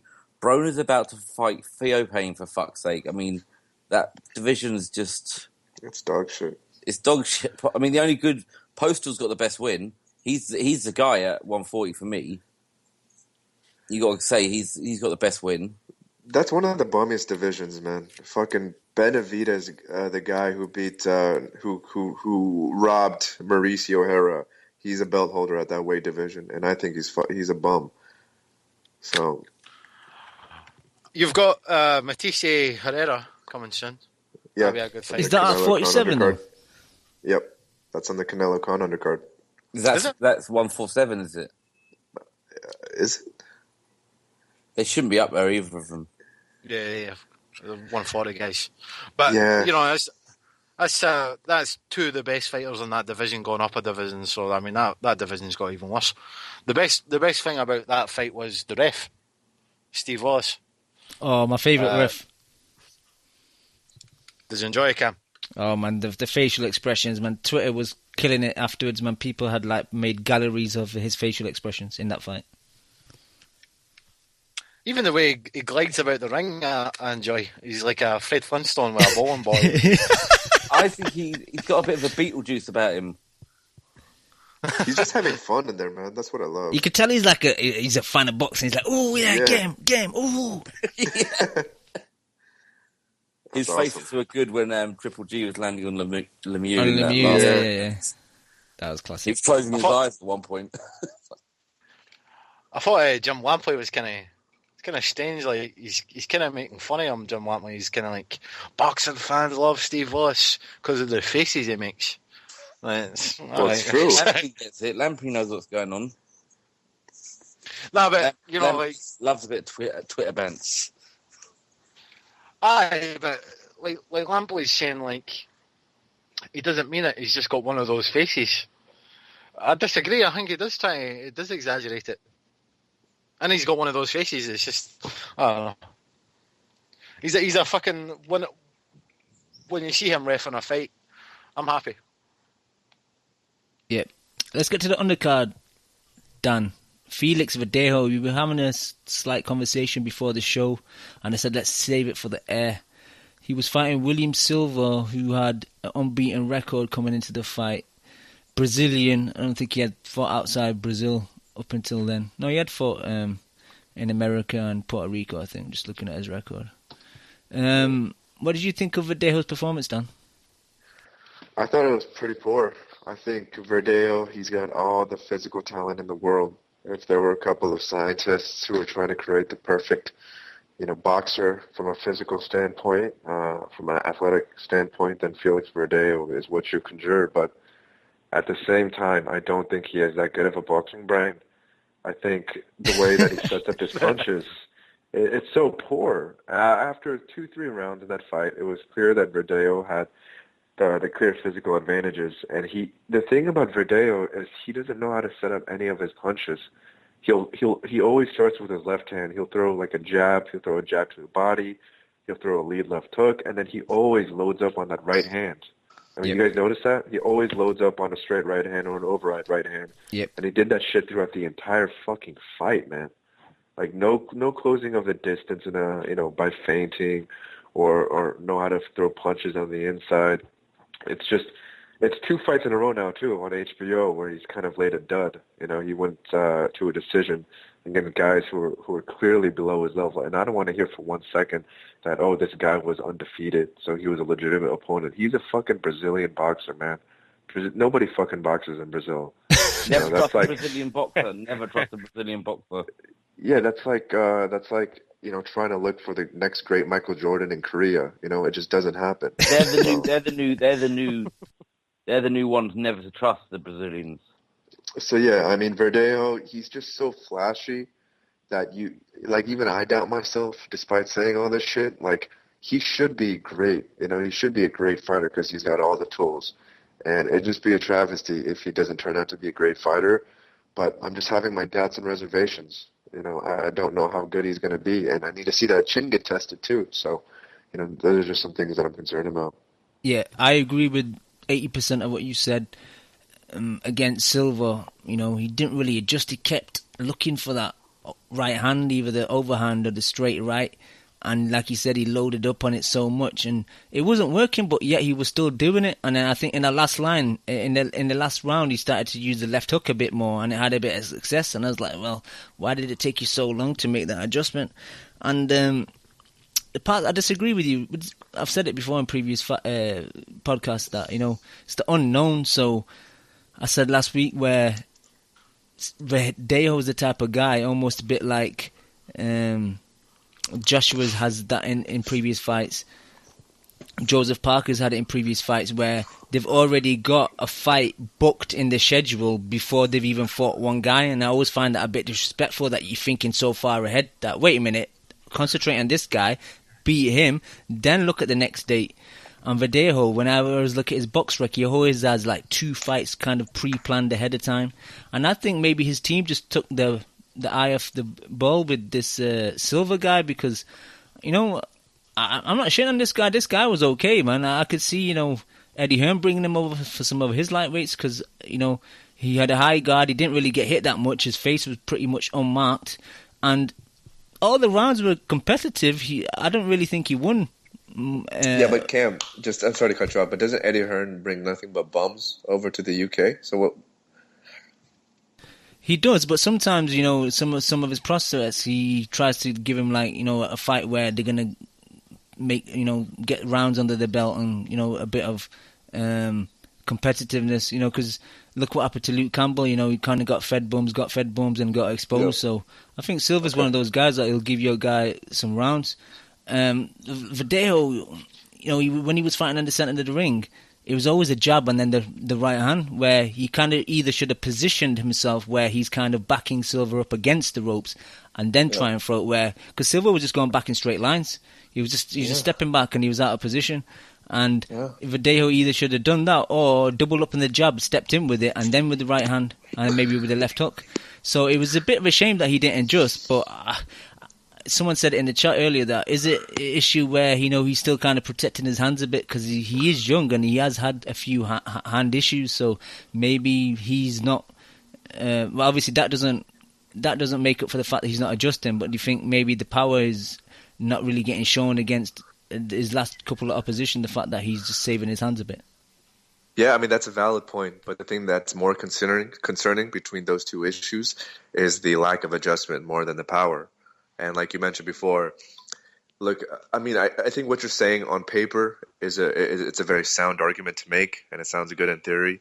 The whole idea of booking 2 fights or booking 2 fighters down the road, and fighting someone with another opponent already in mind. But the thing is, like a boxer, Felix Verdejo isn't thinking about that shit when he's in round 7 of that fight. You know what I mean? He's not concerned about that. And if the thing is that a boxing IQ, it just comes naturally. It just comes from your inherent skill set, and those are things that should be shown or things that should be conveyed to the audience throughout the fight. And for me, it's really disconcerting again when you're fighting a guy whose level is below you, and you're throwing the same combinations rounds 1 through 10. I don't think there's a like an excuse for that. You know, I don't care if it's matchmaking. I don't care if it's hands. Like, you just got to show different wrinkles in your game. And he's had a lot of fights now. You know, this isn't like his 10th fight. I mean, I think he's at a point now where we can accurately criticize him for his shortcomings. And if he keeps going on this path and he fights a decent guy like Campbell did, and he fights someone with a pulse and someone who punches back, it may be too late at that point. Yeah, that was his 20th fight. And yeah, I agree with you, Dan. Okay. Leon, Chu, did you guys see this fight? No, I didn't see it, but that's his 20th fight. Really, yeah. I'm shocked. And he's fought no one in 20 fights. Yeah. The thing is, with his amateur background, you thought you might get... Why him pumping this guy up so big, man? He's Puerto Rican, innit? And he's fast hands, and, you know, early on he was getting a lot of showreel knockouts, and he's kind of got pumped up big, and Puerto Rico not really got many boxers out there these days, so, you know, they always get behind their boxers. But it's not just them. I've heard it on all, you know, Steve Kim and all those guys were super high on him. I'm just shocked that he's fought now. I thought this would be like his 12th, 13th fight. I mean, I haven't followed him that closely, but it's shocked. He just 20 fights with not fought anyone. It's a bit poor. He just really, really looks the part, Leon. Like, he looks perfect. The eye test. You know, when you watch him box, when you watch him hit the heavy bag and all that shit, like, he looks perfect. But yeah, I've only watched, you know, I haven't watched a ton of his fights, and yeah, he looks good, but he doesn't hit hard enough. His hands are made of glass, aren't they? Eagle asked me. But the thing is, like, even when he's missing though, like when he was missing on all those overhand rights, like, it looks like he has a shitload of power, and that's the thing that's so befuddling, is that he looks like he can fucking crack. But I don't know. Maybe just the way that his hands are, that he can't really like flex them, or not flex them, but really put them in a certain positioning to really put full force behind his punches. I don't know. Yeah. Chu, did you see this fight? Verdejo.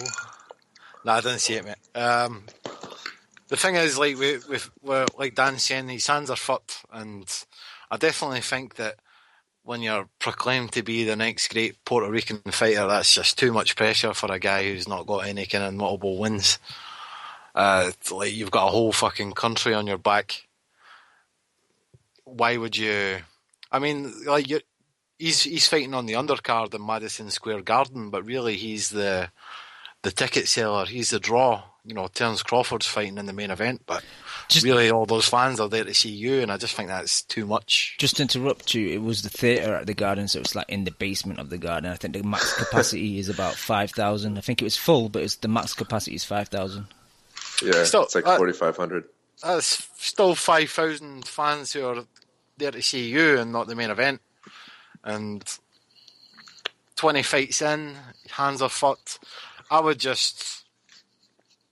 don't know what I would do with his career, actually. I think he's a great fighter, potentially, but you need to put him in against someone. There's a lot of good fighters at that weight class. Just put him in against someone and see what happens.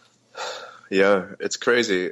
We used to criticize Errol so much for his lack of opposition, but fuck it. Errol, I don't know how many fights does Errol have now, Cam? Do you know?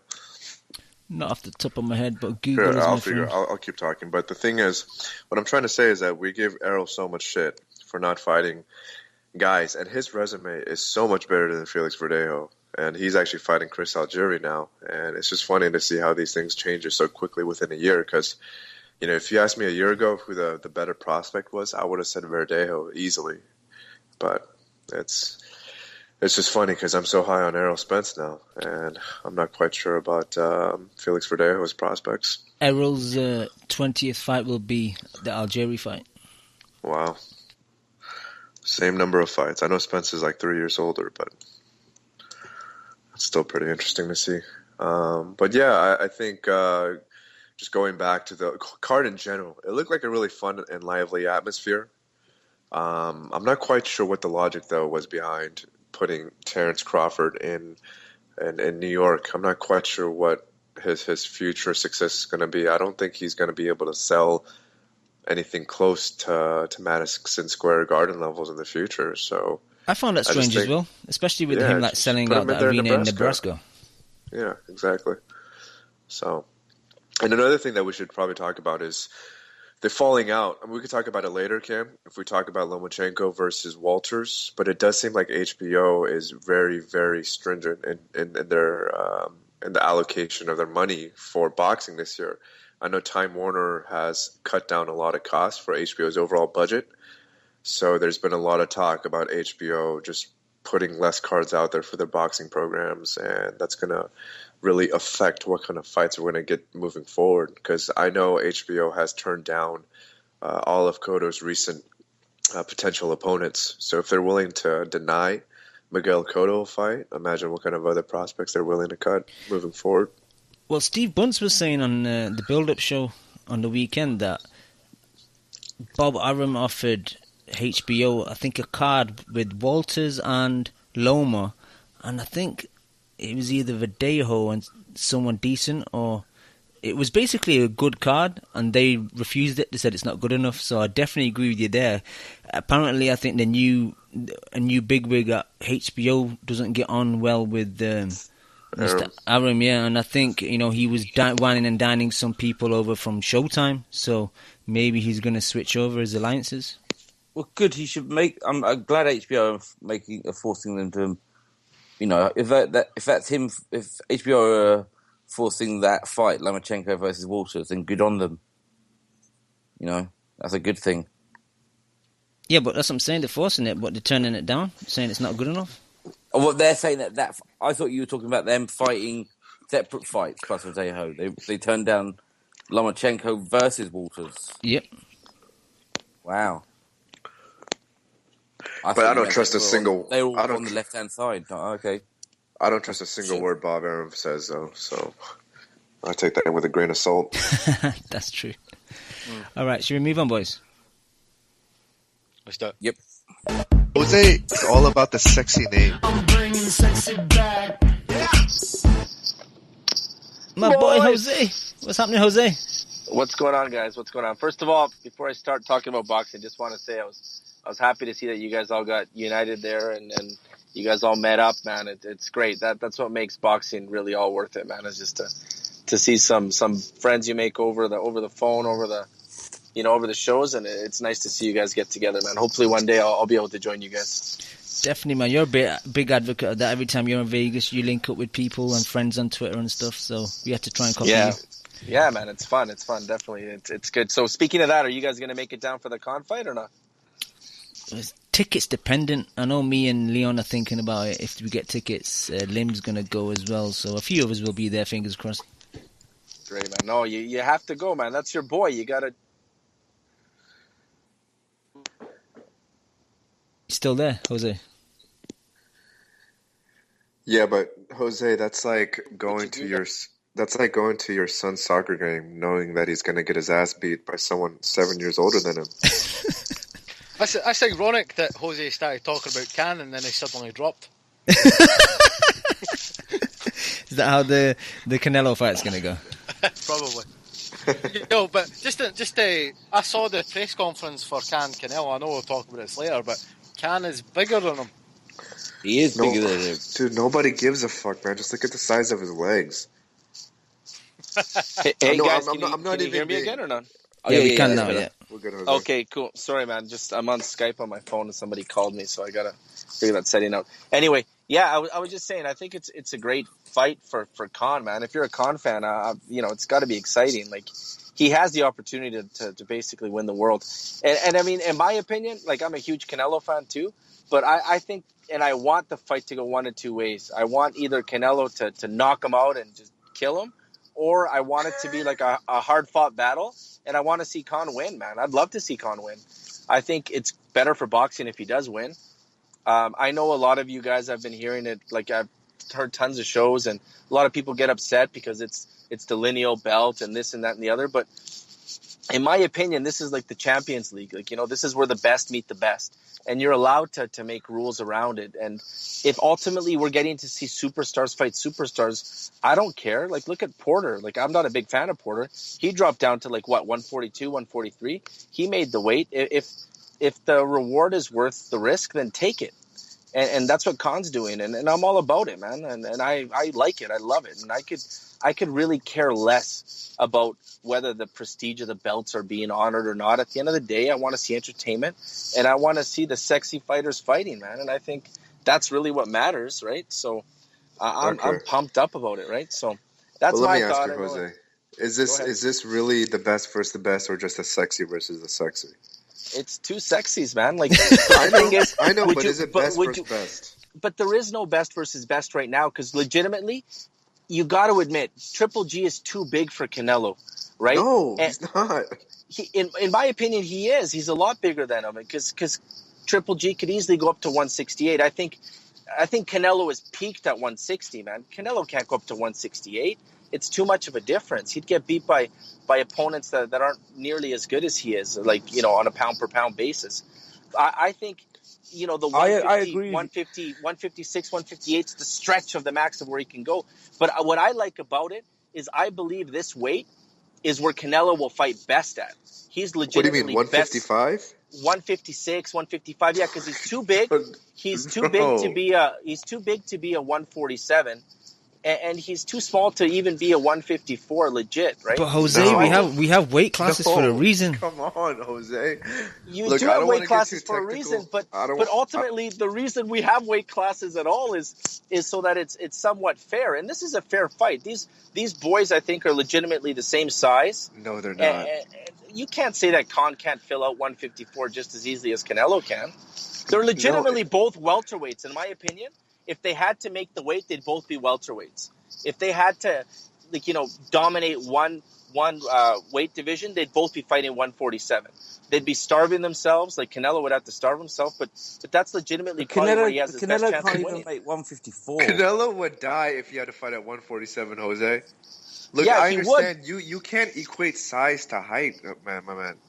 No, I'm doing both. I'm saying Canelo it's like Cotto, though. It's like Cotto. Cotto legitimately should be at 147. That's why Mayweather's one of the greatest ever, because he was able to stay at that weight. He was able to maintain himself at the weight that gives him the advantage. Jose, let me propose you this question. I agree with you. Cotto should be at 147.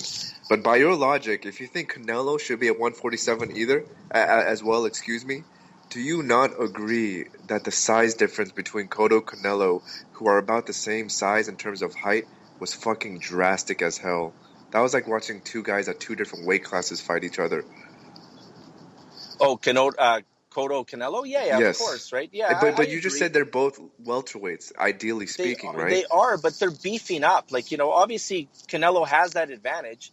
He has the benefit to put on an extra 6-7 pounds of muscle, because he's the superstar and because he can command the conditions to do so, right? But I know, but I'm just saying I've seen both Khan and Canelo in person, and I don't want to sound like some dickhead who says, "Oh, trust in me," because I've seen these people too live. No, that's not what I'm trying to say. I'm just saying Canelo, just in terms of the how broad his shoulders are, and just how tightly and how densely proportioned he is. He's so much fucking bigger than Amir Khan. And I know I'm gonna sound like the judge for Queer Eye for a Straight Guy. I know that, but all I'm trying to say is that Canelo is so much bigger than Khan, and you'll see on fight night. You'll just see when they stand next to each other. It's not going to be even comparable. But a lot of fighters are. A lot of fighters are naturally just stockier than others. Doesn't necessarily look at Angulo. Angulo was bigger than Canelo. Kirkland is bigger than a lot of guys. He's like a thick set dude. Doesn't mean he still got knocked out by that Chinese guy. You know what I mean? Like, at the end of the day, I think Khan is okay. I'm okay with watching that fight. It's not a massacre by any means. It's not like we're setting him up for complete destruction, right? I mean, if Khan feels like he can do it, then I believe him that he can, right? So if he gets beat, I don't like the fact that Canelo won't get any credit for it. If Canelo beats Khan, he's legitimately beating one of the top fighters in the world, pound for pound. Yeah, who's this? What? If Canelo beats Khan, he's beating one of the best pound-for-pound fighters in the world? Hell yeah. You don't think Khan is top 25 in the world? Stop it. There's another thing you got to take into consideration. He's not fighting a guy in his weight class. That's like me saying if Vladimir Klitschko went down to fight Floyd Mayweather, he'd be beating one of the pound for pound fighters in the world. No, it's not that. I think it's within the realm of look at De La Hoya versus Pacquiao, man. That was gigantic difference, right? Look at Matisse. He gives up huge height when he fights welterweights. You know, and even when he fought Danny, that's a big height discrepancy, man. But that's a fucking great point. You know, it is what it is. I think it's I'm cool with it, man. And everyone that has a problem with it, I think just has a problem with being entertained and legitimately giving it to. and they just don't want to give De La Hoya props, man. They came up with something creative. It was either Khan versus Canelo or Canelo versus Gabe Rosado. And Gabe Rosado's bigger than Canelo. Is that Canadian? Yeah. You know, so I mean, I'd rather see this fight any day of the week than see something else. And even if Khan loses, he loses, man, and so be it. But if he wins, that means all the hate that Khan gets, man, hopefully it turns around and it spins, because it truly shows this guy's got balls. And all the talk he does is actually real, and it's legit, man. You know, but it's not a bunch of bullshit. There's risk for Khan, too. Like, I don't agree with if he loses, then so be it. Because if he gets starched, if he gets knocked the fuck out in 2 rounds, like, how do you recuperate his image afterwards? How do you sell him as a fighter if he gets fucking stretched the fuck out in the second round of that fight? He's a warrior, man. That's his image, you know, that image of people saying he's got a glass jaw and everything else. He said, fuck it, I don't care. I got a glass jaw and I take on one of the heaviest hitters. Fuck it, I don't care, right? Dan, he doesn't have to worry because he knows he's got that Brooks fight. And that will still generate money over here, so he can take a risk like this. Does that fight still sell, Leon, if you're constantly repeating images of him just laying down on the canvas in the second round of that fight? Yeah, it still sells over here. I don't agree with that at all. I'm here, man. It sells. Doesn't it, Cam? Obviously, it won't be as big as if he just fought Brook now. If he comes off a knockout loss to Canelo, then it won't be as big. But Eddie Hearn's the master of just like flipping fights round and just promoting him so well. So it'll still be a massive fight over here, Dan. I want to agree with Jose. I want to play devil's advocate. I do agree with Jose, actually. Then it's not a devil's advocate, then. You just say, I agree with this. No. I'm playing devil's advocate. No, enough with this devil advocate shit. I want to know what you really feel. No, I'm disagreeing with your argument, and I'm agreeing with Jose's. Whose mic is fucking good now? Yeah, Jose, you got hands free on or something? Yeah, I have hands free. No, I have a headset. I think the mic's rubbing on your shirt or something. Oh, sorry, I'll pull it off. Is that better? Yeah, that's better. That's it. All right. So, like, when you watch the two of them go eye to eye with each other, to me, it's clear that Amir Khan is the bigger fighter. And if see what you want, Amir Khan has been ducked by Pacquiao. Maybe Mayweather. You know, that's debatable, but. You know, like, whatever you say, like, that is a legitimate win for Canelo. Fuck you, talking You're saying that Pacquiao is ducking Amir Khan. Okay, but what else were you going to say? This isn't old. I've said this in the past. I know you have. Sorry, it's still funny every time, sorry. Okay. So tell me, I mean, like... Pacquiao should have fought Amir Khan instead of Timothy Bradley for the third time. The only reason he's fighting Timothy Bradley is because Timothy Bradley doesn't have the power to knock him out. Alright, so it's a good win against a pound for pound guy to go out, you know, with your reputation fucking, you know, kind of your stock goes up a bit, but his stock really why are we even talking about this though? We're talking about Canelo. I mean, Beast Mode in the... No, I know, but Beast Mode in the chat is saying, choose right. Floyd fought Bertone and Pacquiao fighting a guy who's 2-0 up on. What I'm saying is, Canelo, if he beats Khan, and I'm agreeing with Jose, if Canelo beats Khan, that's probably his best win. If Canelo beats Khan, are you kidding me? Over fucking Lara? Yep. Laura, who's beat who though, man? Laura is like this. First of all, it doesn't fiction matter because it's in your imagination. Is a legitimate opponent. No, but Lara's a loser. He's a loser. Lara's a loser. Yeah, I agree. Laura's a loser, man. Like, I think it's these Austin fancy Trout, boxing fucking guys that Austin are Trout. trying to convince people to believe that this guy's boxing elite. Who the fuck is he beat to be He's elite? not elite, but fucking Amir Khan sure as hell isn't elite either, man. I bet you Amir Khan beats Miguel Cotto. Guaranteed. But that's not my point, though. What does Miguel Cotto have to do with this? So how come it was okay for Cotto and Canelo to fight? Who has Khan beat recently, Jose? How is he? He's not even a top welterweight. No, but Ari, what we're doing, Ari, is we're getting off topic and we're giving these guys breathing space. Let's just go back to the original topic. No. Wait a minute. How was Amir Khan a legitimate welterweight? I'll tell you. What? I'll tell you why. Right, okay. Everyone knows a month ago I was shitting on this fight. I love this fight now. I've grown into it. I've got comfortable with it. I'm enjoying this fight. Okay, so everyone wants to big up Golovkin and Kovalev, not for who they fought, but who's decided to duck them. Plenty of people have ducked Khan. Bradley has ducked Khan. Oh my God, listen, that was 4 years ago. Let me finish. All right, okay. Fucking Bradley has ducked Khan. All right, that's on record. Okay, fucking Floyd Mayweather has ducked Khan. Right, is that even in disagreement? Like, Floyd Mayweather has ducked Khan for whatever reason. All right, Manny Pacquiao has ducked Khan. All right, so you want to give Golovkin the credit for people who've ducked him. All right, so why can't you give Khan the credit for the people who have ducked him? Because those guys who I'm not agreeing with you, that supposedly ducked Khan, I'd pick all of them to beat Khan. That's the difference. But how do you know? I agree with you. I know Mayweather beats Khan. How do you know? I know Bradley beats Khan. And the thing is, there's a difference. These guys are quote-unquote ducking Khan because they have bigger options elsewhere. That's why they're ducking Khan. That's the motivation behind their quote-unquote ducking. But let's get back to the original fucking point. Amir Khan isn't even a top 5 welterweight. He's not a top 5 47-pounder. So how the fuck is this Canelo's best win if he beats Amir Khan, who's not even a junior middleweight for that matter? And they're fighting at fucking middleweight, I guess. Oh yeah, Canelo should walk straight through him, really. Do you think so? Do you think so, Leon? Do you think Amir Khan is even a top 3 or 4 win for Canelo? No, not really. It's a mismatch in size. I agree with you.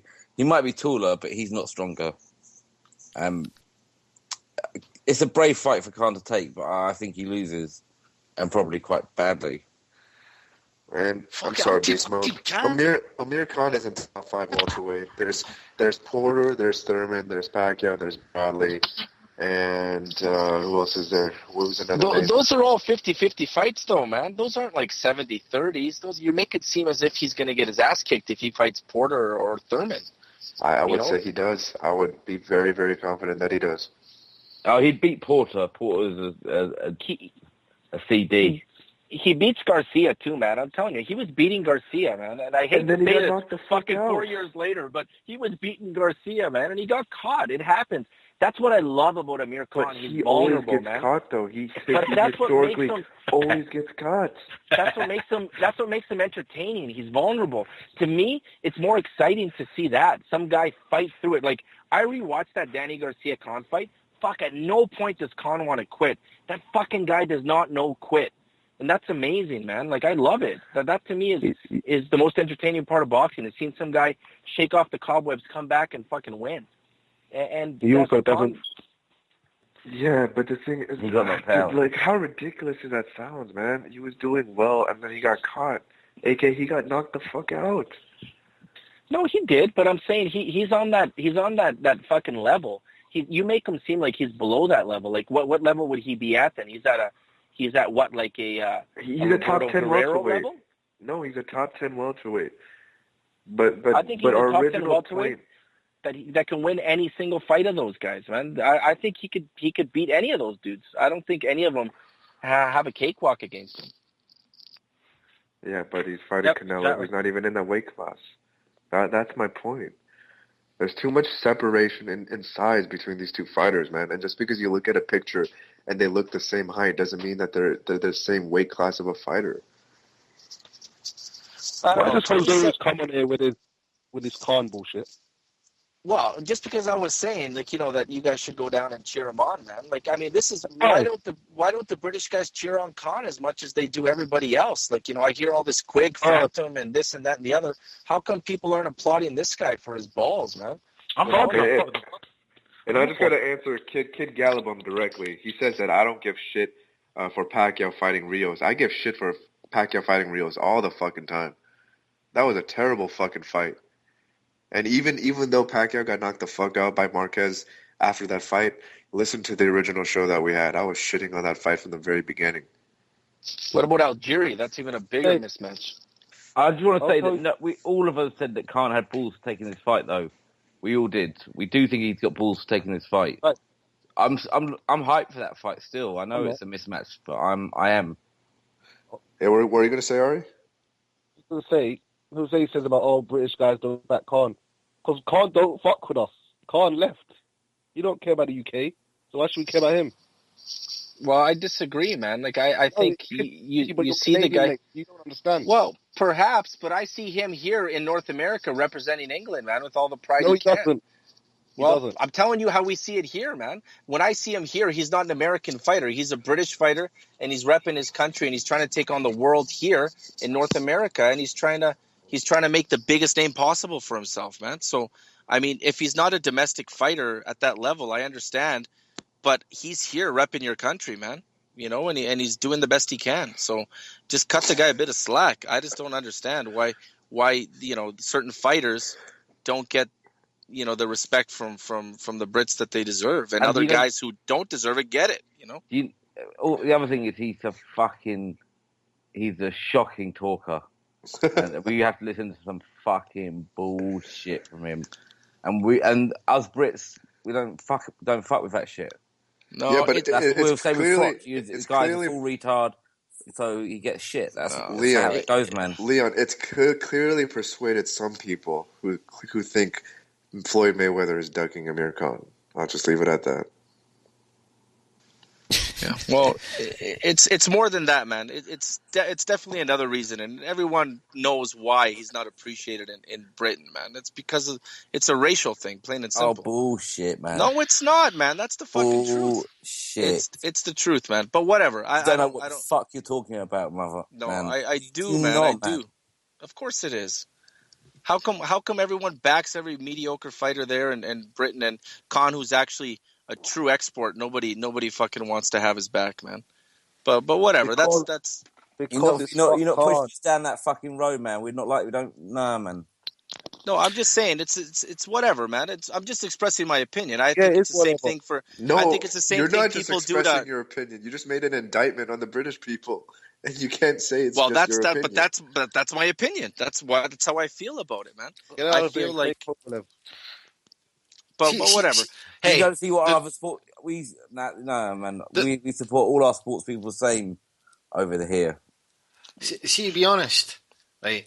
I've listened to all this, and I side with Jose. Not with his last. For fuck's sake! No, wait a minute. Not with his last bit. But I will get to that. Not in a big way, because to be honest, it's too boring to talk about. Yeah. But Beast Mode in the chat just said to Ari, I don't know if Ari caught that. Ari, you criticised Khan for leaving the country. So did the Gill. Hold on. All right, I'm going to let Ari answer this question. Ari. Hold on. I just want to say... Not really true.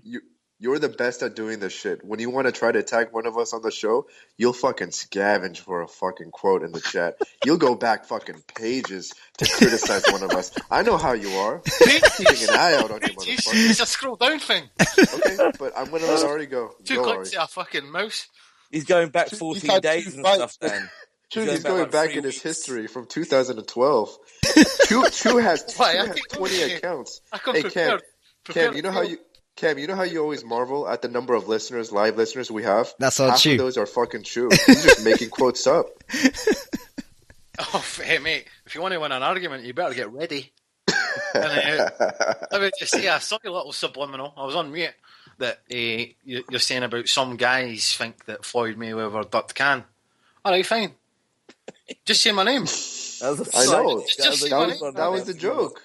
That was a joke. Just say my name, because it was you and Jose. And I get shit on Twitter about it. I don't give a fuck. I do believe that fucking Floyd Mayweather ducked Khan for whatever reason. I believe. He did. He fought Berto instead. He fought fucking Madonna instead. You know, you're fucking teasing, Can. You're gonna get some hashtag casual action, Cam. Of course, fucking whatever. Like, Yeah, but my bad, Ari. I don't give a fuck. But here's the thing. I know you do, man. Let's go back to here's the thing. No, but Manny Pacquiao ducked him as well. That's your fucking two best fighters in this generation. You don't know how good Can is, but everybody wants to fucking, like I say, I know I'm repeating myself, but you fucking ducked it, didn't you? People love to put Golovkin on a pedestal for the guys who have ducked him, myself included. How come you can't do that with Can? Because I think it's different dynamics, Drew. Because the reason why that certain fighters duck another fighter has to come in and play in terms of really studying that dynamic. When people are ducking Golovkin, they're ducking him because they're afraid they're going to get their asses fucking kicked. When people like Pacquiao and Mayweather are ducking Khan, it's not because they're afraid of Khan. They're just willing to fight other shittier opposition for the same fucking payday. That's all. And going back to your rhetoric about boxing as a business, I disagree. That's a prime example of that. Disagree. But fuck it, let's move forward though. Okay, we could beat that dead horse, but you can't say that fucking Timothy Bradley's going to get you more of a payday than Can. Exactly. But They're both monetary. It's both monetary. People duck Triple G right now too, because he's a dangerous fighter, but also the monetary gain isn't worth the risk. So that's the same thing with Pacquiao and Mayweather. It wasn't worth the risk to fight Khan. He didn't really make that fight that much richer, right? No, but the thing is, there's levels to that, obviously, right? Whereas when Golovkin's opponents are ducking him, just using our basic boxing brains, we think that Golovkin for sure is going to knock all those opponents easily, right? They're going to beat him easily. But with Khan and Pacquiao and Floyd, it's the complete opposite. We think that the favored fighters are going to win that fight easily. That's the difference. Yeah, but it's both perception, right? At the end of the day, a guy like Quillen says, "I don't want to fight Triple G. I'd rather fight Danny Jacobs for the same $1.5 million or $2 million. The payday is not going to be that much bigger, so why bother?" I agree with you guys there in that perspective. It is kind of unfair for us to just automatically give Triple G all this credit for guys that are ducking him. I agree with you there. But before all of this shit happened, Chu, you were going to say something about Ari and some guys saying some shit in the chat. Oh, did you not catch it? Beast Mode said that the Gale is also not in the country anymore. So why are you bringing up that about Can when your favourite fighter's doing it as well? And I'll answer that by saying his next fight will be in the UK, Beast Mode. And his first fight out of the UK was a purse bid that Hearn lost. And the second one was a big money fight in Canada. And now his next fight is going to be in the UK. So I answered it. Nice try, Beast Mode. Don't try it again. But Khan... Oh, he's back. I don't like Khan. Mate, Jose, you don't understand. You're Canadian, mate. Khan, it's all fake with him. Not fake, but he doesn't really care about the UK. He ran to America and didn't look back. No, I understand. You know what? I understand your point of view when you say that, but the way I see it, and maybe I'm totally wrong, but the way I see it is he came to greener pastures. Like, at the end of the day, you leave your domestic market to go to Hollywood because that's where all the best actors are and that's where all the money is. And that's fine, but I don't care about him, and I'm not going to have you telling me I should. I feel strongly about this. Can's got a gym in Bolton that's free to the public. Kids can just walk in on the street and then fucking Can gives them a boxing education. Who else is fucking doing that? Yeah, I mean, and look at Tyson Fury, man. We talked. Sorry, Jose. We talked about this fucking the other day off air. Does Carl Frampton do that? No. Carl Frampton doesn't even give money to his mum. You know what I mean? Can's giving fucking the boxing people in Bolton, even not boxing people, fucking guys off the street, a chance to make a hobby or potentially a profession. He's giving back. Actually, in the gym as well, there's like a kids club where they can come and do their homework. They got like a computer section and shit. So fucking tell him, Cam. He does do it for the community. Cam finally appears. No, to be honest though, yeah, he fucking just ephors you with one sentence. Hey Cam, is it Mac or Office or Mac or Windows? Which one do they use? Windows 95, I think. Yo, you know what? The one thing I do hope though is that Khan never fights Brooke, man, because Brooke doesn't deserve that fight. Oh my god, dude! Get him off the call, bro. No, stop. That's my opinion, What the man. fuck? No, man, I don't think he doesn't deserve it, man. Why the fuck does he get it? No way, man. Why is Brooke like crowned the king? What the fuck has Brooke done, man? So who's Brooke Brooke done? At least try. Who's What's Brooke done? He's beat Porter. So that's a bigger welterweight. Who's fighting Canelo right now? And he's about to get knocked out. So you don't know that. Oh, I know it. You don't know it. that. You don't know that. Algieri rocked him. No, he beat Algieri, and Algieri was good enough for Pacquiao. 7-5 Algieri. No, and you're talking about Canelo's not going to knock him out. Hey, you don't know, man. Until it happens, it happens. But it hasn't happened. And you better be on it. Because you're talking a lot of crap. Hey, man, I'm just having fun. You guys are the ones getting all mad about it. Hey, Ari, that's you think his you're opinion, slick bro. with your little troll attempts and all this shit. Get out of That's his opinion, bro. That's his opinion. That's my opinion, bud. It's always been like that. That's the way I am. I don't have allegiances to anybody from any place. I just like who I like, and I like Khan, and I've always liked Khan. I don't. And I like Canelo, man. He hasn't changed. He hasn't changed. Canelo. In all seriousness, I love having Jose on because he does get us all riled up, and he gets all of our blood pressure up. So I miss having you, Jose. And there's a big difference between Chris Algieri that's in the cage and one that's out the cage. And the can that fucking fought Algieri out of the cage, that was a fucking predator. Yeah. With fucking John David Jackson in that corner, fucking making him throw down. That's a top 10 win. That's a good point. That's a great point. Yes, and I'll get off. I don't want to piss you guys off anymore. But all I wanted, was we're just having fun, Jose. All I wanted was a real reason why people don't like Khan. Just because he fights in America, you don't like him? That's a weak reason. Say you don't like him because I don't know. I have no fucking clue why you don't like him, but come up with a legitimate answer because he's cocky. Look at Tyson Fury. He's cockier than fuck. Like, what's the one reason why people hate him so much? I just don't understand. All right. It's delusion. Thinks he's king. Wasted 2 years of his career chasing fights rather than fucking fighting. Wasted his prime begging Floyd for a fight. These are the real reasons, really. That's a good point. Okay, you got it. But hasn't he backed up the fact that I agree he wasted his prime chasing Floyd, but at least he's doubling down now by taking on a challenge that's way more risky than Floyd, right? So he's getting paid. You keep forgetting he's getting a big payday for this.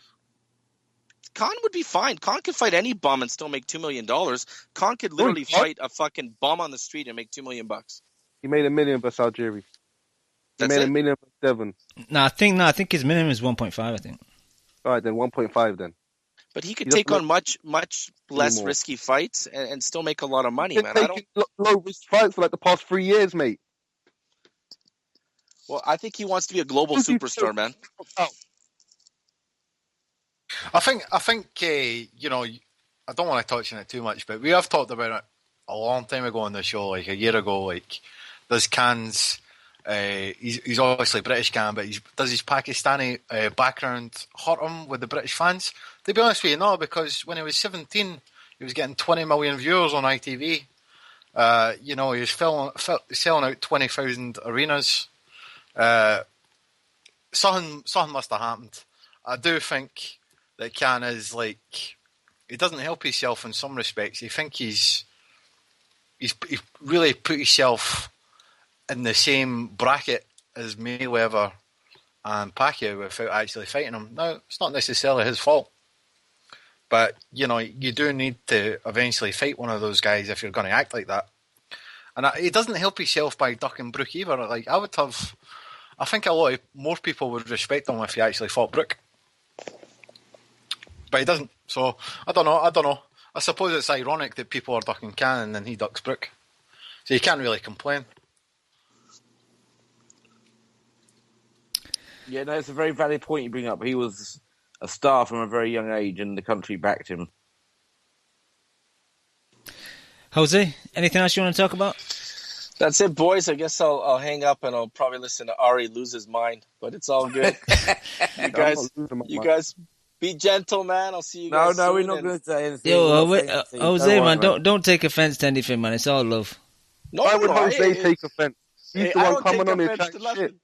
Yeah, I love it, man. I love it. It's all good, boys. Hey, just for the record, say it behind your back.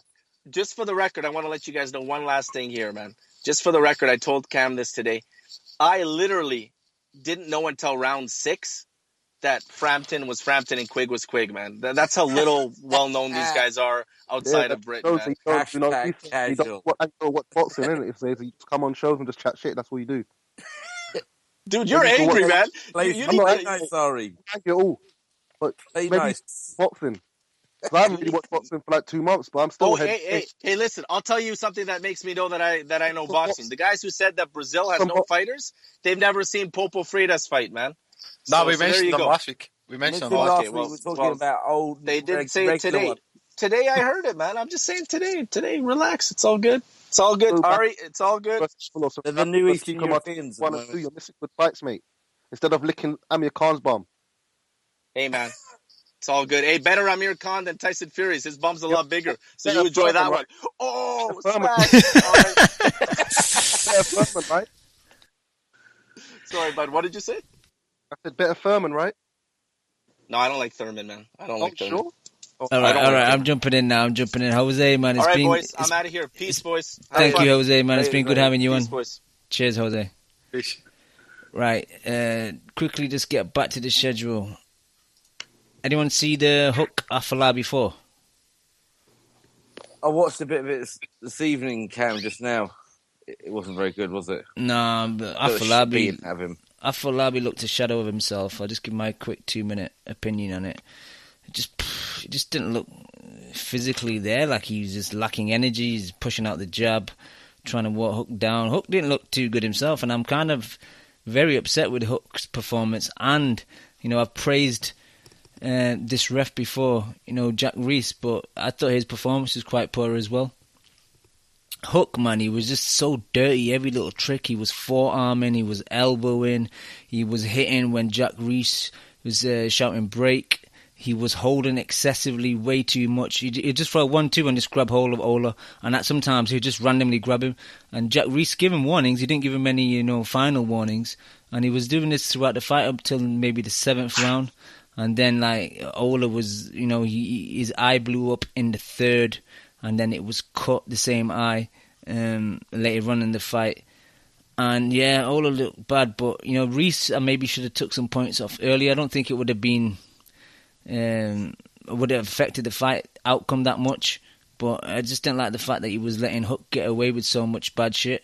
He did eventually take a point off, I think, at the end of the 9th for hitting after the bell, which was good to see. Yeah, it was the 9th, wasn't it? Yeah. Yeah. He redeemed himself a bit, Jack Reese, but I think, he should have took one off earlier as well. That was like the final straw, so props for that. But yeah, Jack Reese could have done a better job.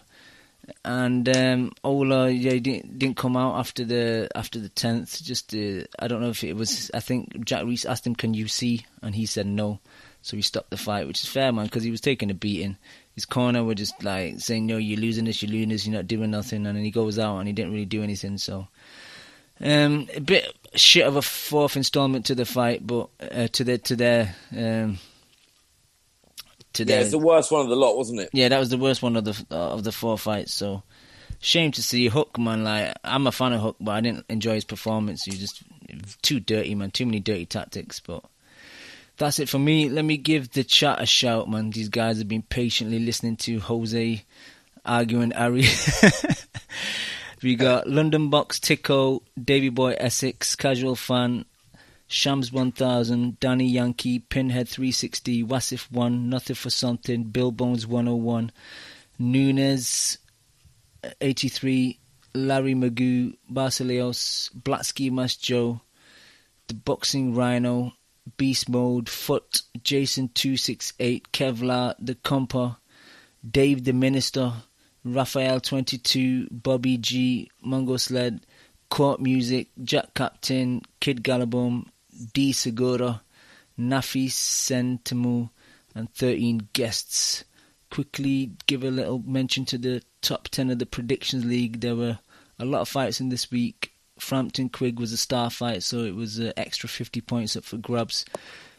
Sarah still holding it down in first place, Sasa. Second, we have Mo and 10. The champ man making his way back up to the top. Low Country in third. Luke and Nikola Radic in joint third also.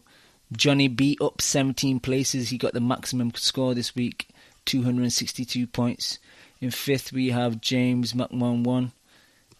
Leon, you're in sixth. Yep. Boss Up 7. Boss Up's in seventh. Boss Up 03 is in seventh. Lamarcus Malvo in eighth. Arizona Slim in ninth. And joint 10th is Barcelos and PM versus the World.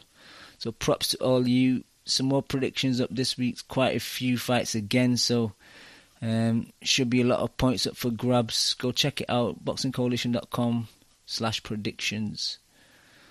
Alright, boys. Shall we just quickly do a preview of a few of the fights next week and make our way out of here? Yeah. Again, like I said, a lot of fights. What do you guys want to talk about? We got a card in Birmingham. Chagayev fighting Lucas Brown in Russia. Margarito's coming back against Jorge Paez Jr. Oh my God. Yeah. There's Julian Williams is fighting. I don't know who his opponent is, but it's a Showtime card, I think. Well, no, it's a PBC card. Well, we can start with him. He needs that step up, doesn't he? But it doesn't seem like anyone wants to fight him. To be fair, people seem to be that interested in it. And then we got McGregor Diaz. Stop it.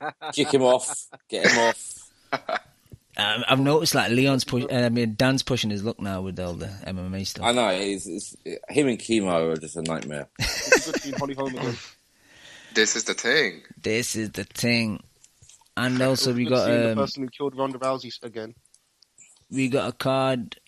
Where is this Luis Ortiz card? It's in Washington, I think it's at the Armory. Luis Ortiz versus Tony Thompson and Jesse Vargas versus Saddam Ali.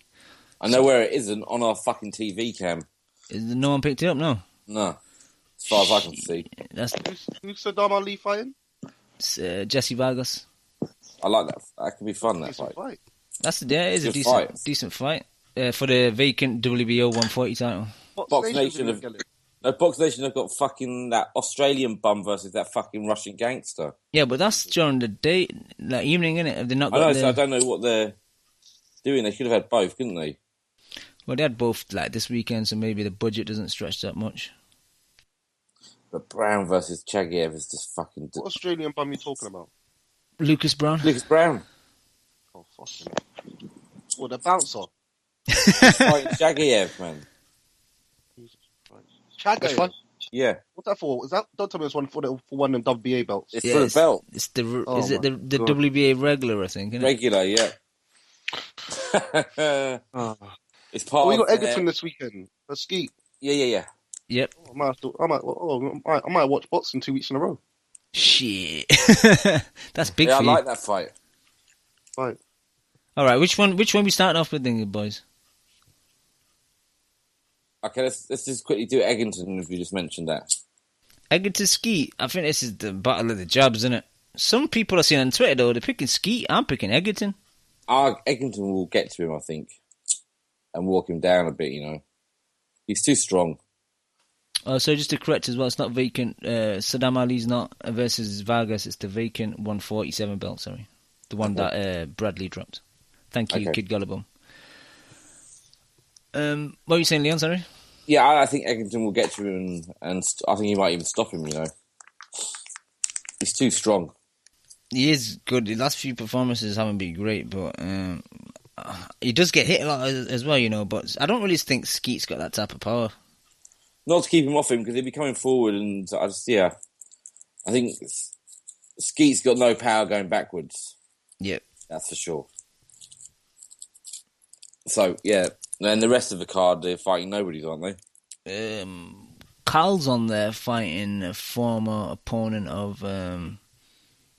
it was in the Predictions League last year. That Dixie Flores Dixon guy. Flores, yeah, he fought Kudras last year. Lost got knocked out in the 5th round, so that might be a good fight. But Carl's kind of like become a bit stagnant, and Hearn's doing that thing again now. Like, it's a Birmingham card, so Egginton's on there, Yafai's on there, Gamal Yafai's on there. It's like you almost know what the card's going to be before it's announced. Yeah, absolutely. Which I hate shit like that. Like, I want new faces, I want decent guys, I just don't want guys just in the motion. Oh yeah, it's Birmingham, so we need to put these guys on to sell tickets. It's that classic Hearn tactic. If Cal wants fights, he's in that division. He can't hang around over here, man. Yeah, he needs to. He has to go abroad. He goes to Japan and fight those guys. If you're going to get, because they're not going to come to Birmingham for some bummy fight with 5,000 people. Especially that so the they guys, don't need to. Especially the guys from the East as well, because they're making big money over in Japan. And I mean, have some fucking respect for them. They've got the money's over there. Yeah, go and do your thing, like Munro tried to do, and all that. Our previous small fighters have done. Exactly. You can't hang around fighting bums below Eggington, can you? Nope. He's a better fighter than Eggington. You should just go for it. Totally agree. Because he'll get a fight. If he said, "Oh, I'll go to Japan," they'd all take that fight. So he's wasting his time. Yep. Avery Chu, any thoughts on the Birmingham card? Skeet Eggington, I've got Skeet points. Interesting. Be a good fight, competitive, very close. I think Skeet will edge it because he's just a better boxer. Think so? Yeah, they're both good boxers, but I think Skeet took a while to mature. But he's kind of got his style down now, and I think Skeet will edge it. But I mean, anybody could win. That's fair. 50-50. Skeet has made improvements recently, I'd say. The problem is Skeet. He's only fought bums, man, and like Warren. I think Warren wouldn't send him over if he knew that he was going to win. I think he knows that he's going to lose, so he's willing to just send him over for the loss.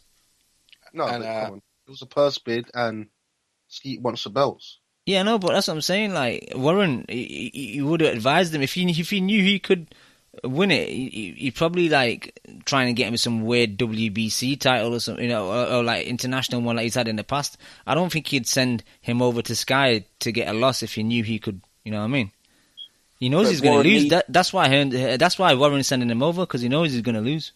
But Warren needs those belts. He needs those belts. Warren. Yeah, I think you're looking too deep into it. He needs those belts, and he said he said in the I for London interview that it was a good deal and that it was good money for Skeet, so he wasn't going to stand in his way. Yeah, I think Skeet. I'm not seeing loads of his fights, but I'm pretty sure he beat Frankie Gavin, even though I know he didn't get the decision. But he beat Frankie Gavin. Frankie Gavin's Frankie Gavin, but I think Frankie Gavin is kind of fringe world level, and Skeet, I thought, beat him comfortably, even though he didn't get a decision. But Eggington, I keep hearing about this guy. I've not seen loads of his fights, but from what I've seen, he's got potential to be. Put it this way, like, that's a weak division, and these guys could fight for world titles, I think. And it'll be a good fight, competitive. I've got Skeet winning.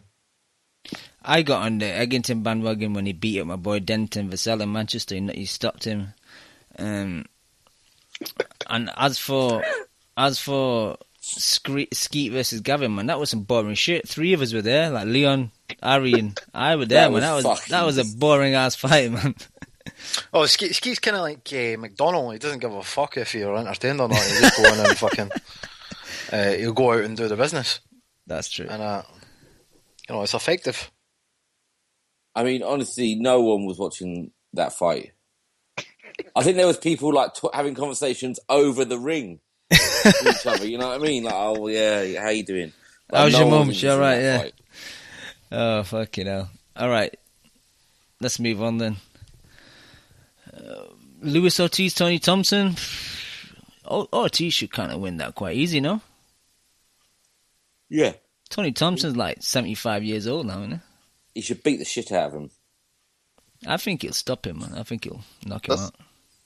Yeah, if kind of a big turnaround fight as well. If you can stop Jennings, he'll stop this guy. I think Thompson will try and walk him down a bit. It's 2 southpaws though, so I don't know if that's going to have a major effect. But I was just stepping on each other's foot. Two drug cheats. but I think Thompson's been a bit fucking outrageous for his drug cheating, so I hope fucking Ortiz buries him. Thompson's a drug cheat, yeah.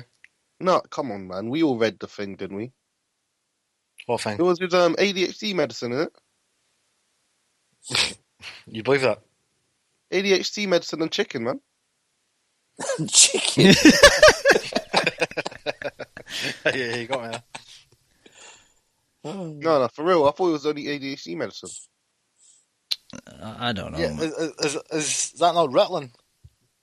Yeah, Ritalin. I think you're wrong. You take too much of that stuff, that will send you crap. No, for something. I guess I got it wrong. I'll scratch it off. Nothing for something. That's saying. Nothing for something. ADHD medicine is speed. Yeah. Well.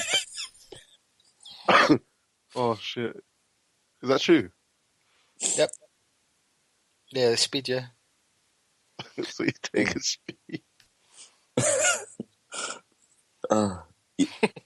He'll fucking need that against Ortiz. He's a beast. I can see Ortiz knocking him out early. But, you know, Thompson's the prospect killer, so who knows? What Ari said is true, though. You know, it's a quick turnaround, you know, for Luis to be fighting Luis Ortiz to be fighting so soon. Normally these guys have like 6 months off. He's got to push on because his passport says he's 28, and we all know he's about 74. So he needs to press on, doesn't he? That's true, yeah. Dan, you're back. You got any thoughts on Luis Ortiz versus Tony Thompson? No, I don't, unfortunately. I just know that Ortiz is a beast, and like you said, Cam, Tony Thompson is closer to 100 years old than he is 40 years old, so I'm going with Ortiz. Ortiz is a beast, and Thompson is yeast.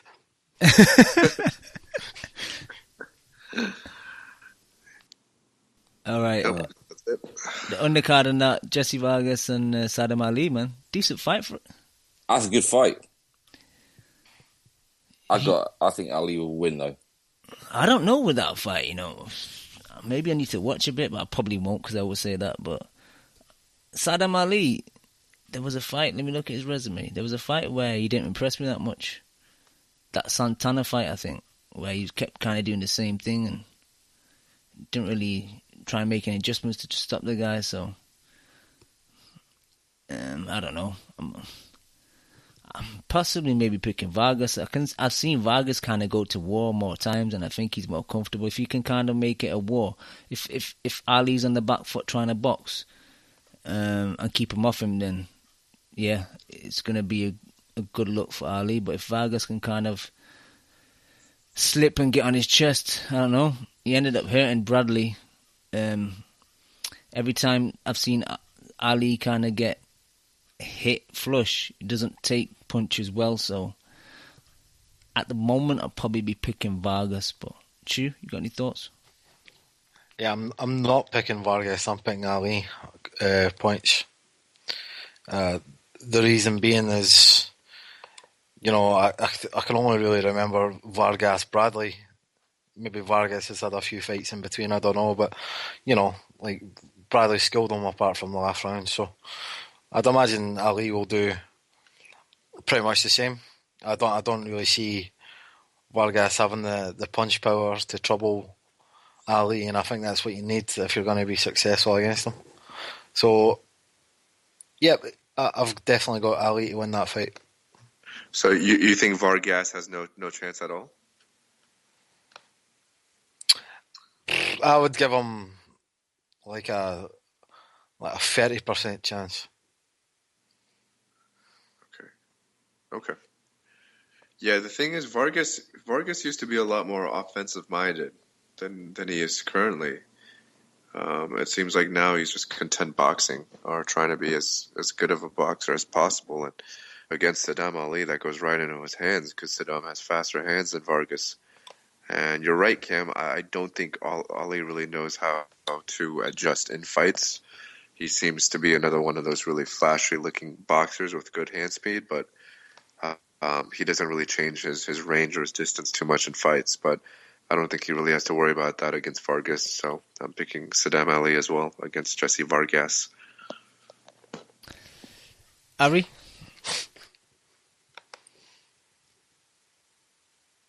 Ari, wake up. That's right. Ali, because I don't know if anyone remembers, but fuck Vargas. That's a great point, Ari. Leon? No, I've never liked Vargas. Okay, fair enough. Leon? What do you want from me? What's your pick? Oh, I'm picking Ali. Any reason? Outbox him. I'm not impressed with Vargas.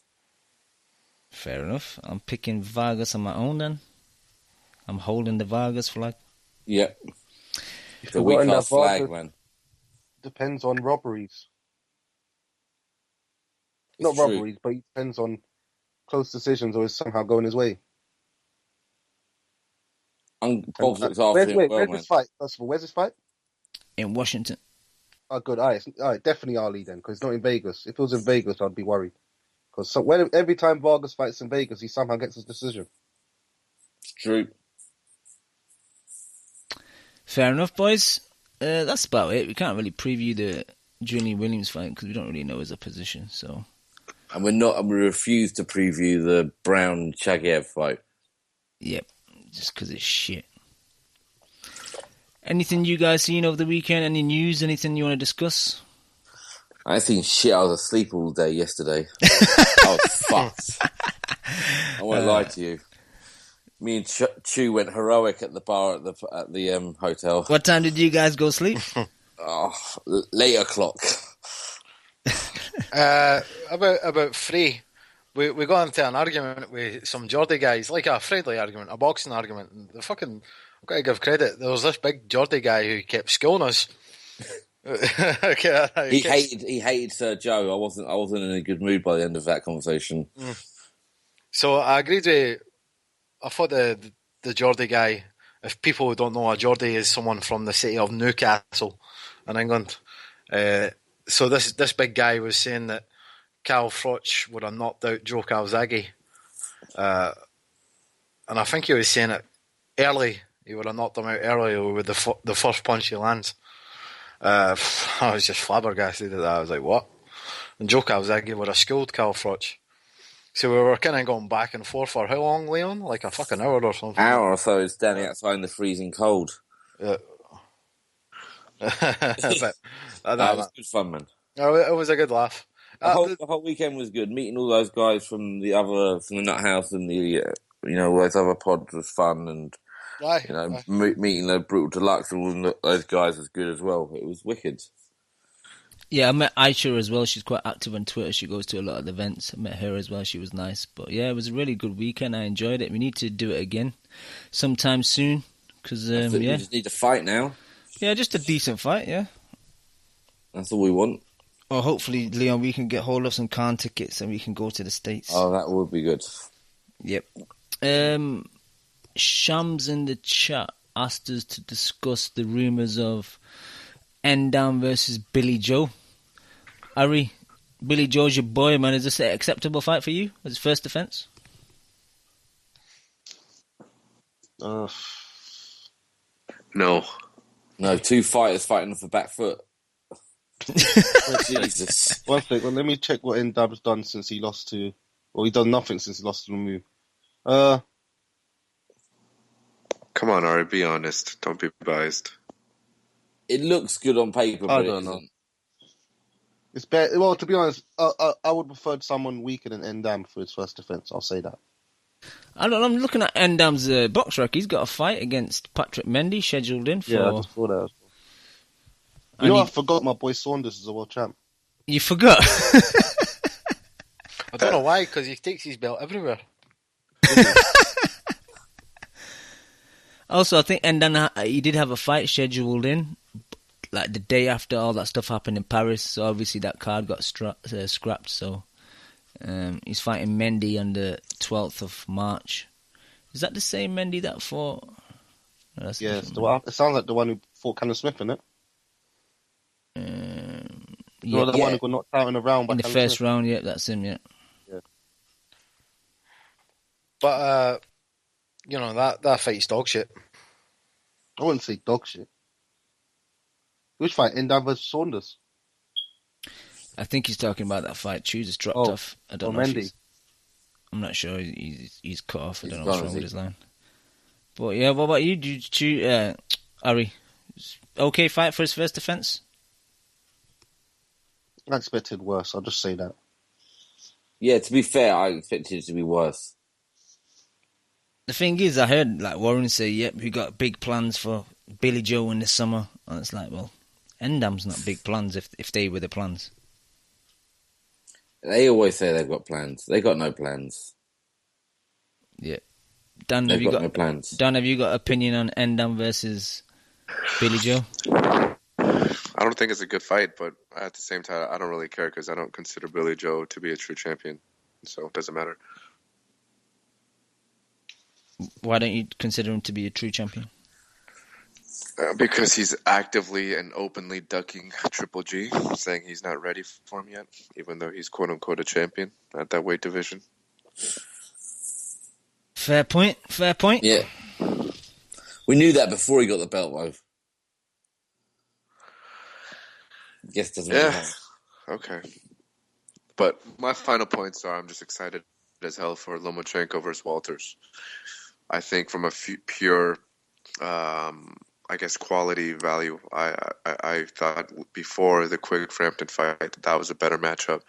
Walters versus Lomachenko from a stylistic perspective and just their level of fighting ability. So I can't wait for that fucking fight. Dan, have you heard anything more about it? Is there more confirmation? Have they set any weights? Is it going to be a catch weight or what?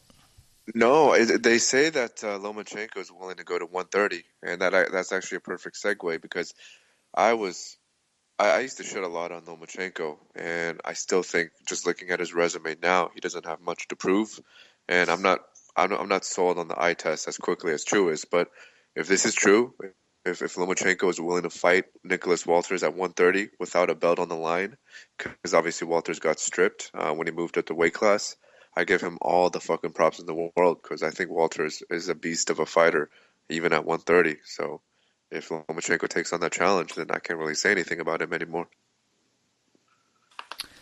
Ari, you've not been on for a while, and obviously Lomachenko versus Walters is a guy that you're really high on.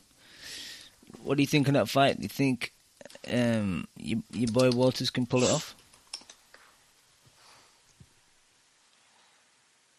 Ari? Too soon. I don't know, Too soon to say. I need to see... I ain't seen Walters' last fight, where he got that draw, but I heard it wasn't a draw. No, he won. Yeah, he won that quite easily, to be honest. And is it at featherweight? Because I swear he said he couldn't even make featherweight no more. The same 130. So, super feather. Lomachenko's giving him size as well. Yeah, that's what they're saying. It might be a catch. Walters is the bigger guy. Anyway. I don't know, though. You have to catch him. That's a good fight, though. If that happens, this shit. It's a 50-50. Come on, I think. Or maybe slightly more to Lomo. No, I don't think so. I don't think it. I think it's, if you're going to favor someone for me, it's Walters. Really? Yep. Interesting. I disagree.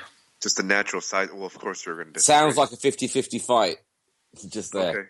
I'll give you that, but the thing is, when these guys, and again, in my opinion, I think I think Lomachenko is the more skilled fighter, but I think Walter's size advantage is so much more drastic.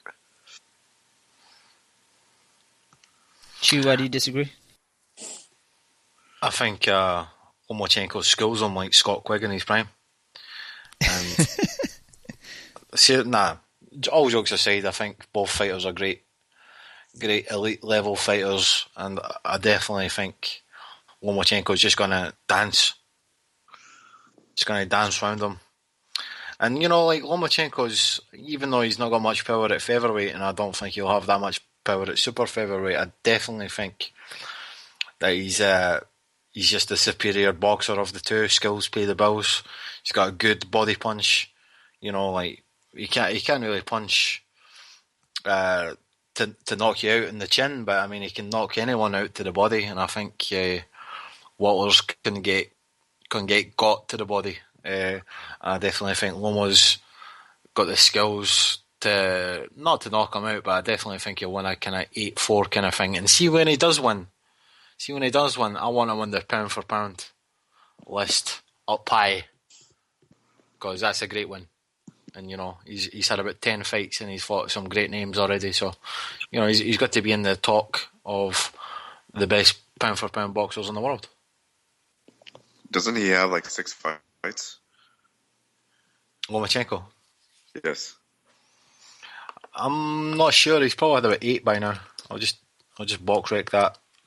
But I mean, that just proves that he's an absolute animal of a fighter.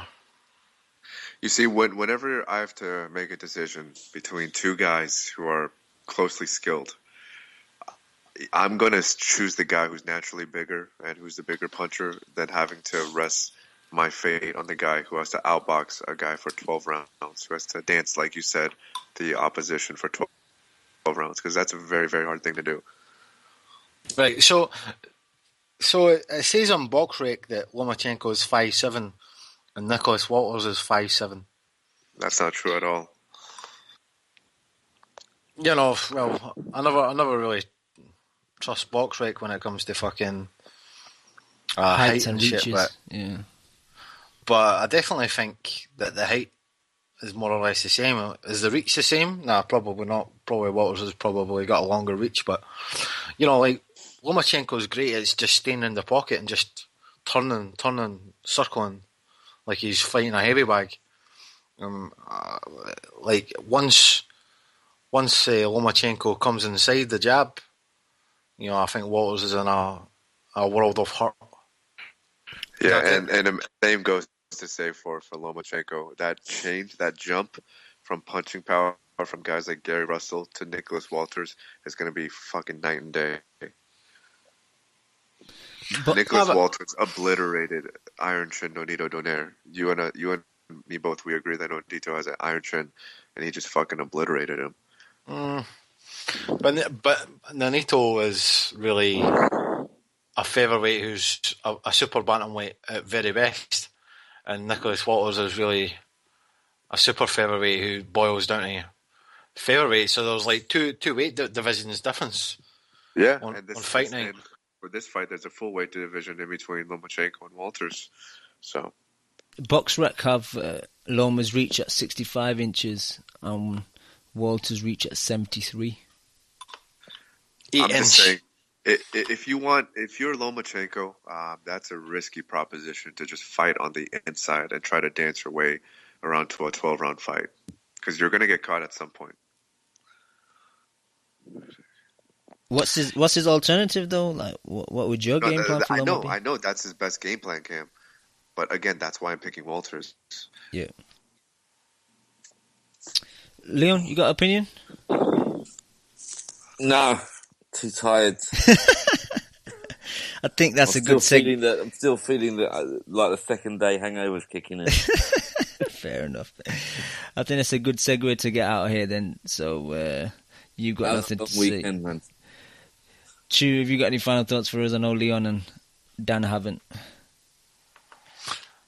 No final thoughts. Great show. Thanks very much. Fucking good one. Cheers, Chew. Ari, any final thoughts? No, all good. Thank you, Ari, man. Good having you back. Might be 2 weeks in a row next week if you watch some boxing. But I want to thank you guys for jumping on the show. I want to thank Jose as well. Good having him on. I want to thank all the people in the chat and all the people that download the show week in, week out. We'll be back next week. Peace.